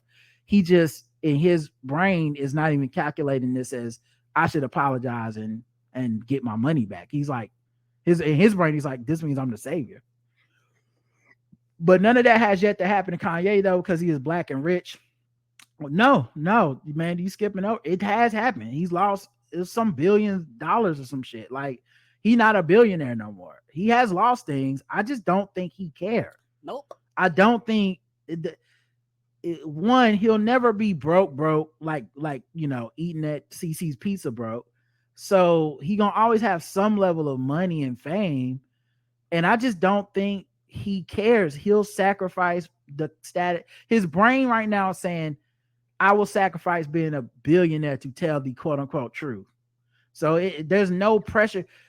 I think this is the frustrating thing about Kanye. Everyone's engaging him like he's not mentally ill. Right. Like there's a logic and a reason. Person. Yeah, there's some point where he's gonna go, oh, I see. He's never gonna see. And so you have to, it's like a drug addict that won't get help. You just have to be like, well, you can't come in my house and keep stealing my silverware. Right. So I'm just locking the door. And that's what I've mentally done. I'll just lock the door on Kanye. But yeah, hate is hate. Just like LeBron is saying, the media needs to go get on Jerry Jones for what he did in the old pick in the 1950s during segregation, and leave Kyrie alone for his anti-Semitism. I hate when statements are made like that from black people, because it's saying let black people be an ist or phobic person because white people get away with that, and we need to get that same treatment as well. First of all, that's not really what LeBron said. And LeBron was the person that spoke out against Kyrie Irving's anti-Semitism. I think what LeBron said, and you can disagree with it, of course, but what he said was Kyrie's apologized and done steps to redress the harm. It's time to move on. That's what he was saying. Jerry Jones has never apologized. He does not address any harm. He's 60-something years later going, it was no big deal. I was just there to see what was happening. I don't even know why this would be something to apologize for. So I do think those are two different things. But also, most importantly, he didn't even really say hold Jerry Jones accountable. That's giving LeBron a little too much credit. What he really said was, why didn't y'all ask me about Jerry Jones? So who knows what the fuck he would have said. He might have been like, I don't have a problem with it. Or he might have been like, it's bad, but it ain't that bad.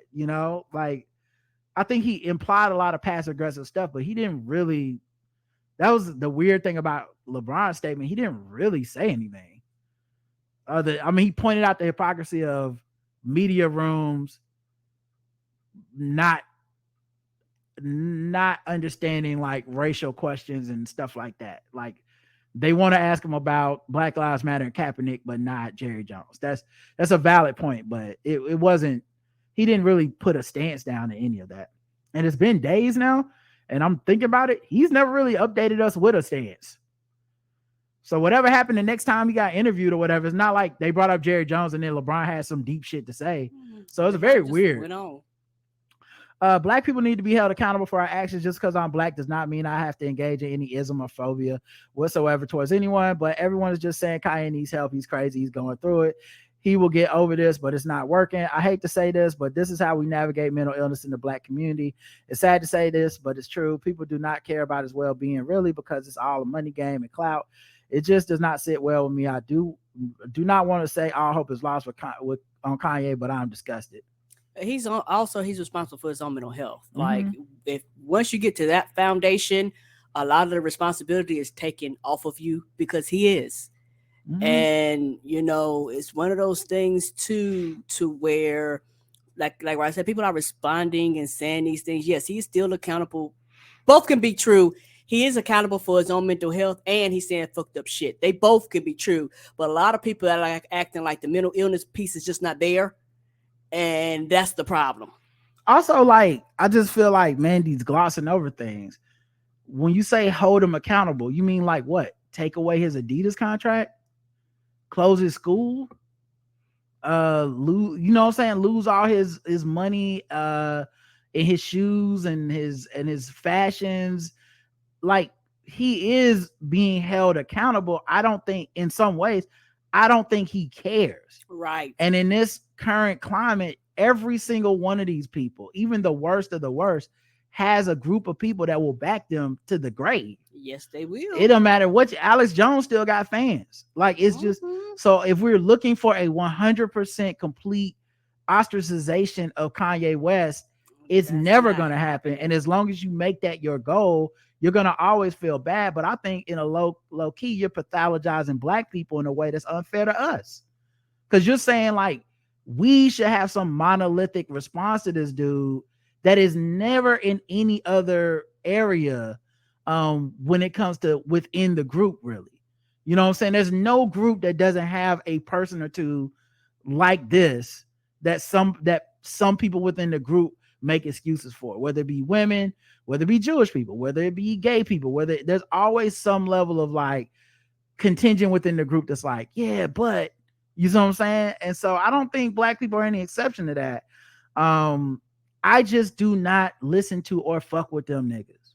Period. Same. If you're out here calling this man a genius, if you're saying he's making some good points, if you're thinking he needs to be interviewed, you're listening to every interview, you're thinking he should, if you're thinking like his mental illness is like an excuse in that he can't be, he shouldn't be losing contracts and shit. The man just ain't healthy.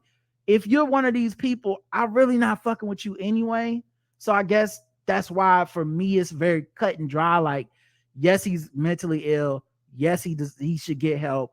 And no, that shouldn't stop anybody from not fucking with him. That's all. That's, to me, it's very simple. But like I said, I get it. And she's right in again to say, dear Rod and Karen, this just came to me. What if the main reason no one wants to label Kanye as an anti-Semite because people will use having a mental illness or episode causes anti-Semitism, racism, and homophobia? I notice people are trying to dance around labeling him anti-Semitic, and don't want to sound racist by saying so. Maybe. I think there's a weird thing that people are doing, and I'm really not trying to be controversial, but I think it's weird when we tell somebody what mental illness won't do. Right. I just think it's weird. I think if mental illness can make a person murder their mother, then mental illness can probably make somebody glom onto some racism or bigotry. I think it can. And just the same way, I think what happens is people then go, so you saying all racism and bigotry is mental illness? No, I'm not saying that. But I'm saying the brain chemistry is the brain chemistry. There's people that weren't acting like whatever they were acting like, weren't taking their meds, and then just fucking do some wild out of character shit or go on some weird fucking tangent. And in my brain, I'm so privileged to have a brain that only got to deal with like anxiety or whatever. I just go, I do not understand everything the brain is capable of. That's not my fight or my struggle. And I don't feel any need to vilify them or like stand on my soapbox or like, well, when I was off my meds, I didn't hate Jewish people. It's like, well, you're not supposed to, like, duh, nigga, that's not your fight, you know? So even there's grades to bipolar, there's grades to schizophrenia. Like, a lot of this stuff is just not quantifiable in a black and white way. So I do think people have written themselves into a weird corner where they can't say what they probably believe, which is, we think Kanye's anti-Semitism is strongly connected to his untreated bipolar disorder. No, I just think people are, because we've said too often, like, it's no excuse. It's no, okay, mental health does not make you racist. Okay, it can't. It's impossible. And racist people don't need no excuses. It's not a mental illness. And we've done it so much that when we're watching it happen to somebody, we're like, that can't be what it is. I don't know. It's been a couple years. The motherfucker won't take his meds and he won't stop talking about these Jews. It wasn't they hell of a coincidence. Hell of a coincidence. So I don't know. Maybe, but yeah, if you want to call him anti-Semitic, I've heard people say that. I really haven't seen a lot of pushback against calling him anti-Semitic. But I also, once again, will highlight, I do not talk to these motherfuckers y'all talk to. Nope. So if there's somebody making these weird defenses of him, your boy has missed out on it, because I would never waste my motherfucking time. We don't get a lot of time on this earth. None of it's going to be wasted with Kanye defenders, period. Hello. 2641 calling a prime out. Aaron says, hello, Rod and Karen. I used to work in financial aid, and I had to deal with students who didn't meet the GPA requirements during the year, and their grants and loans would be canceled until they brought their GPA up. So that meant paying for class out of pocket until your GPA was good. Students could appeal to get their aid back, and the head of the financial aid department would review each situation with their team. Students who were in a situation like divorce, death, or family member, car accident, etc., would most likely have their appeal accepted because the situation happened and they were able to grieve properly or have a resolution. With mental health circumstances, unless they indicate they were in therapy or on medication, those appeals usually didn't pass, because if they still are going through the same thing, what is to say that they will now be successful? Now we were in an online university, so we didn't have the assistances for students and with mental health problems. But I think even though Yale and other institutions are a business, they should try to help the students instead of just kicking them out and not letting them back in. But I also understand, because many schools want to keep the money flowing and have a strong reputation, Aaron. Yeah, real catch-22, but I'm on your side of they should err on the side of helping these kids. Oh, very completely understandable. Yeah. Alicia says, hey, y'all, I had to stop this episode to type this email real quick. Y'all, this man lost a job opportunity because his penis was too big. Get out of here. Either he lied or the HR and the hiring manager saw what was going on with TJ and Amy and said, not on my watch. Not on my watch. They took one look at that schlong and said, thanks, but no thanks. They looked at that penis. They said, get out of here. I love a schlong. That's a good reference. Good. That's a good funny slang. And the fact that he's devastated about it reminds me of that story y'all covered years ago about the guy who had uncontrollable orgasms. I remember Rod and Justin laughing so hard at that, man, when y'all covered that story. I was still working in a vaccine lab where everyone was quiet and kind of serious. I took all I had to keep from laughing out loud when y'all played the clip of him crying because he had an orgasm at one of his parents' funeral. If you can remember the episode that was, please let me know. I might have to run that one back on the days where y'all don't put out a show. Thanks, y'all. The other Alicia who used to write into the show. Oh, man, I don't remember the title of that one. Me either. But yo, that man, that was one of the top stories we've ever covered on the show, because that man was straight up losing it. Let's see, we have, so I'll just put an orgasm on our website to go look at some of these episodes. So maybe this will be one of them. We have one where we were joined by Justin, 787, Positively Orgasmic. Yeah, I think this is the one, because this is the picture of the man from the article I remember. So yeah, check out 787, Positively Orgasmic, because I think that's the one. Yeah, we just wrote, and the description for him is just orgasm man. So I'm pretty sure that's him. pretty sure that's it. We keep it simple over here, straight to the point. Yeah, so I think that's probably the one. If not, my bad, but I can't find a better example. All right, let's talk about the next voicemail. Email. Well, I'll say voicemail. John writes in, this is the last one. Good morning, Rod and Karen. Karen, what is happening here? First, you call Rod a monkey. Then you out here sending get well soon cards to Vladimir Putin. Are we 6 weeks away from you changing your name to Karen Yay? Huh? We were all rooting for you. I know. What was up with that? I don't know. Okay. I didn't do any of this. Yes, you did. Oh, Vladimir Putin fell down the stairs and shit on himself. I remember that. Yeah, you definitely called me a monkey pirate. You definitely called me a monkey pirate. I did not. I'm calling the news. I'm calling the news. I'm offended. The story about the family. Well, I call you a monkey now, monkey. Why you had to say? I didn't before. You definitely said the white racist way, like you did say it before. Monkey with a hard M, monkey. Oh, this is why YouTube took our episode off the air. They did. They took it down. They took an episode off. I don't know what we did. They just said it violated the hate speech rules. Probably play guess the race. And I'm just telling you now, they like y'all got one more strike and you off of YouTube. And I think they said we have we can't upload an episode for a week. So I don't know how long we're gonna last on YouTube because I didn't think we did nothing wrong. And I appealed it and they said, nah, y'all definitely racist or whatever. So that story. But I think y'all don't. The thing is, y'all let robots run it. Y'all don't give people a list of words, and who knows? I know. Nobody knows what the fuck is happening. I know. I even if you could have just told me what part it was, I could have clipped it out. But they don't even do that. It's just like it's hate speech. Watch the whole thing. I'm like, which part am I watching for? Be mindful of all the rules and watch this hour and 45 minutes. Like, okay. You don't give me a pamphlet or a book of the rules. The fuck? Yeah. But yeah, the story about the family hiring a tennis coach to deprogram their daughter's brainwashing from attending a liberal university is the whitest thing ever. Just another example of conservatives having everything backwards. What the family fears is that her college experience will give her the tools and lived experience to challenge and unlearn their brainwashing. Both whatever Christian morals they've indoctrinated her in since birth, as well as what all the white supremacist patriarchal bullshit that is everywhere in our society. I've seen this sort of thing firsthand. My dad is an old school Buckley style conservative, and he had a list of schools that my sister and I couldn't go to because he thought we would both get indoctrinated with radical feminism or such.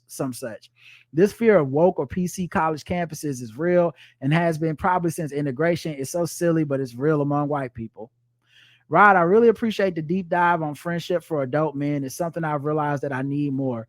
Recently, like you said, as much as I love my wife and she will always be my best friend, it's not fair or healthy for us to have nobody else. Because that does broach into what Karen was talking about. And I think that's where Karen was going earlier, that I completely, the only reason I was like, we don't even have to talk about it because I completely agree. If these men that go, I don't have any male healthy friendships, so I'm going to just dump everything onto my wife and she needs to be my therapist and my best friend and my only outlet.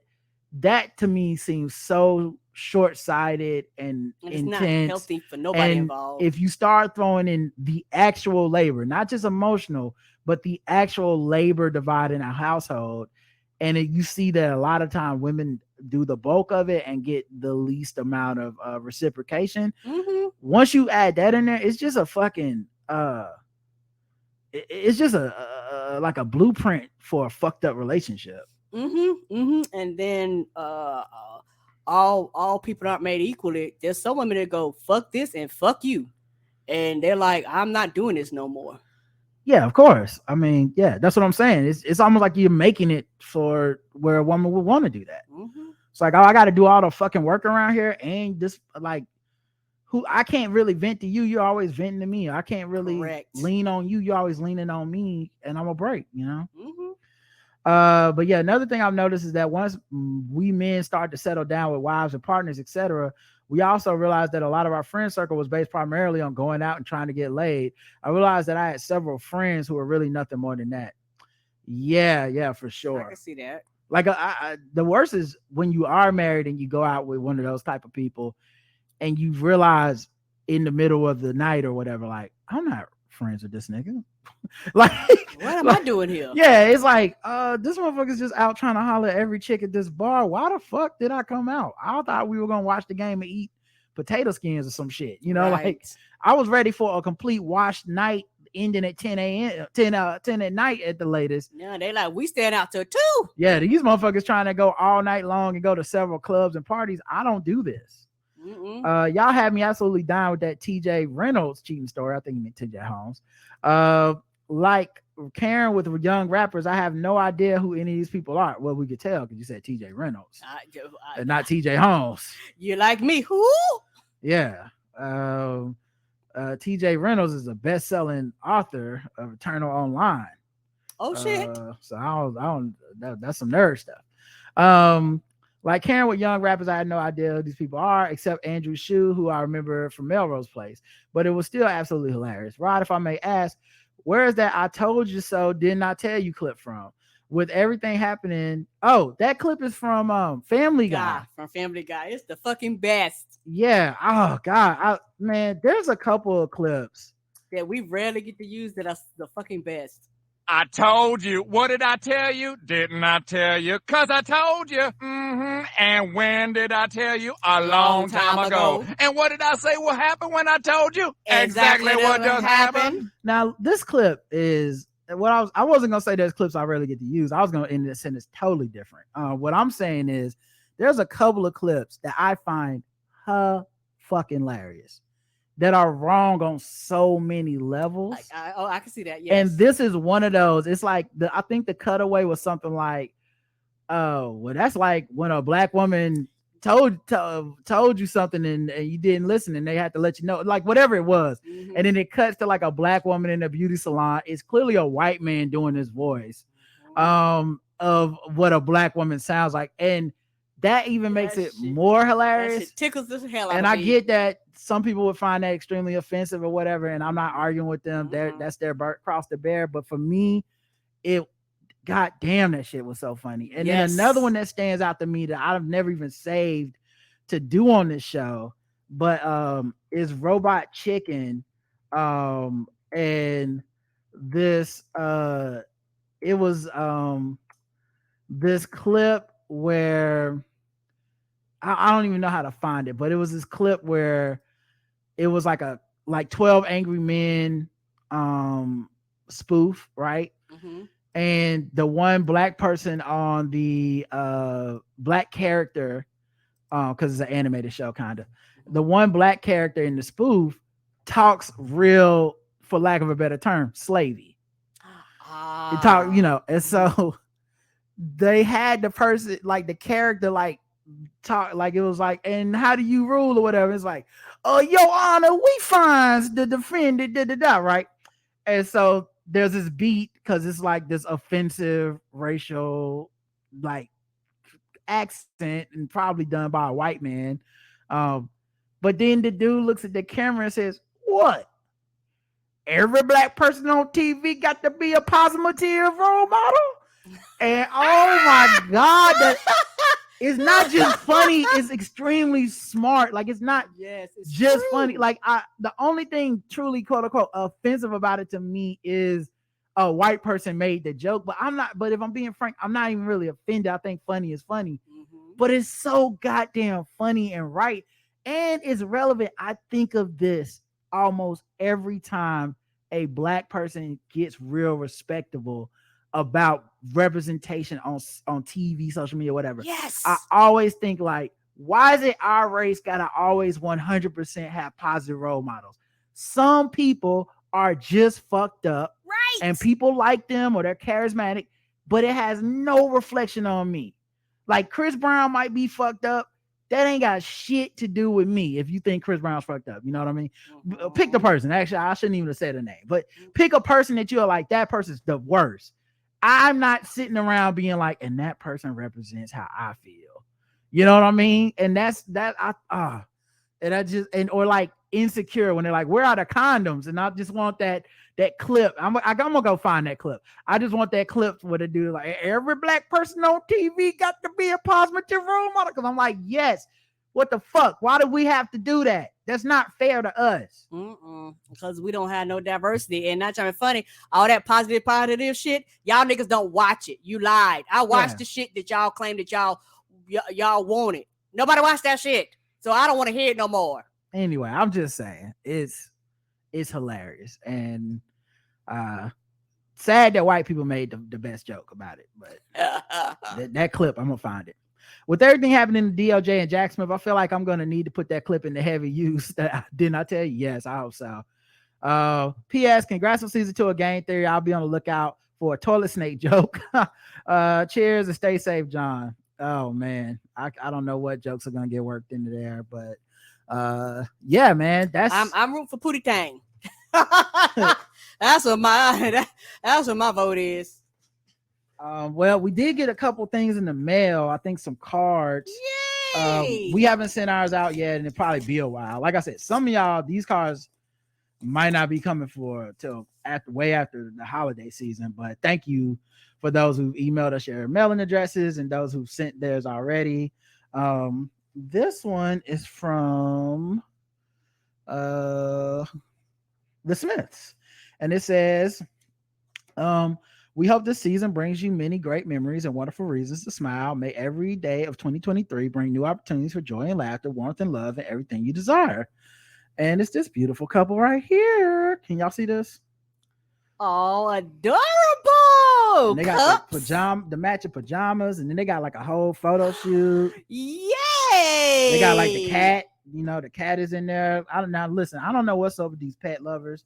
Y'all got to stop giving your animals credit, okay? They didn't do shit. You bought the card. You took the pictures. These little motherfuckers getting by on y'all's generosity. I said the cat didn't buy nothing. No photo. We got this beautiful one that's just like Christmas ornaments hanging on the front, and they're like tactile. You can feel them. Oh! On the inside, it says, dear Rod and Karen, may your Christmas be filled with all the joy that makes this the most special time of year. Sincerely, Tippers, Mike and Debbie. Thank you, Mike and Debbie. Oh, I like the cards. I can put it over here with the other cards that I've been collecting like an old grandma since they first started coming in. We do have all y'all's cards in this house somewhere. Yeah, we do. When I tell you all of them, I'm not gonna lie. Yep. All right, and this is the last one, I believe. And it's, I think it's the last, it's the last one I see. And if I missed one, that's on me. But I think I got everything. You did. It's got 2 snowmen on the front. Snow people. I don't know what their genders are. Why did I assume? It's got 2 snow days. I don't know the right thing. And it says on the inside, may you always have fun in the snow. And it says, may this beautiful holiday season fill your heart with love. You have your home with joy, and your life with laughter. And it looks like Carl and Abera or Alberta, something like that. Hope I didn't mess up anybody's name too bad, but thank you, everybody. Oh, thank you. Just know you can find our address at the blackguywhotips.com. What about us? /about. The amount of times Karen goes on just a limb of I do not know, but I'm gonna just say something and hope that Rod is here to make it right is crazy when you think about it. Because she could wait like a second, and of course I could say it or she could ask, but she was like, "No, I don't need to know the end of this thing. He'll figure it out." That should be a drinking game. The amount of times Karen does that, and the amount of times she finishes my sentences with something I wasn't gonna say. Because she's good for that one too. Yes. I'm like, this reminds me of, and it's like, that time to this. I'm like, that is not what I was gonna say, but this is what I would have said if you'd have gave me if I would have been allowed to would have say waited it. a few seconds. My bad. It's all good. I love you. I love you too, thanks for baby. listening, everybody. We'll be back soon. Like I said, I have a lot of shit I have to do in the next week or so. And unfortunately, or I guess fortunately and unfortunately, bittersweet, I'll be recording in New York next time that we record. And it'll also be meaning that I'm making money from doing season 2 of Game Theory. So that'll be good, So, all right, y'all, we'll talk to y'all soon. Until then, I love you. I love you too. Mwah. Bye, everybody. Talk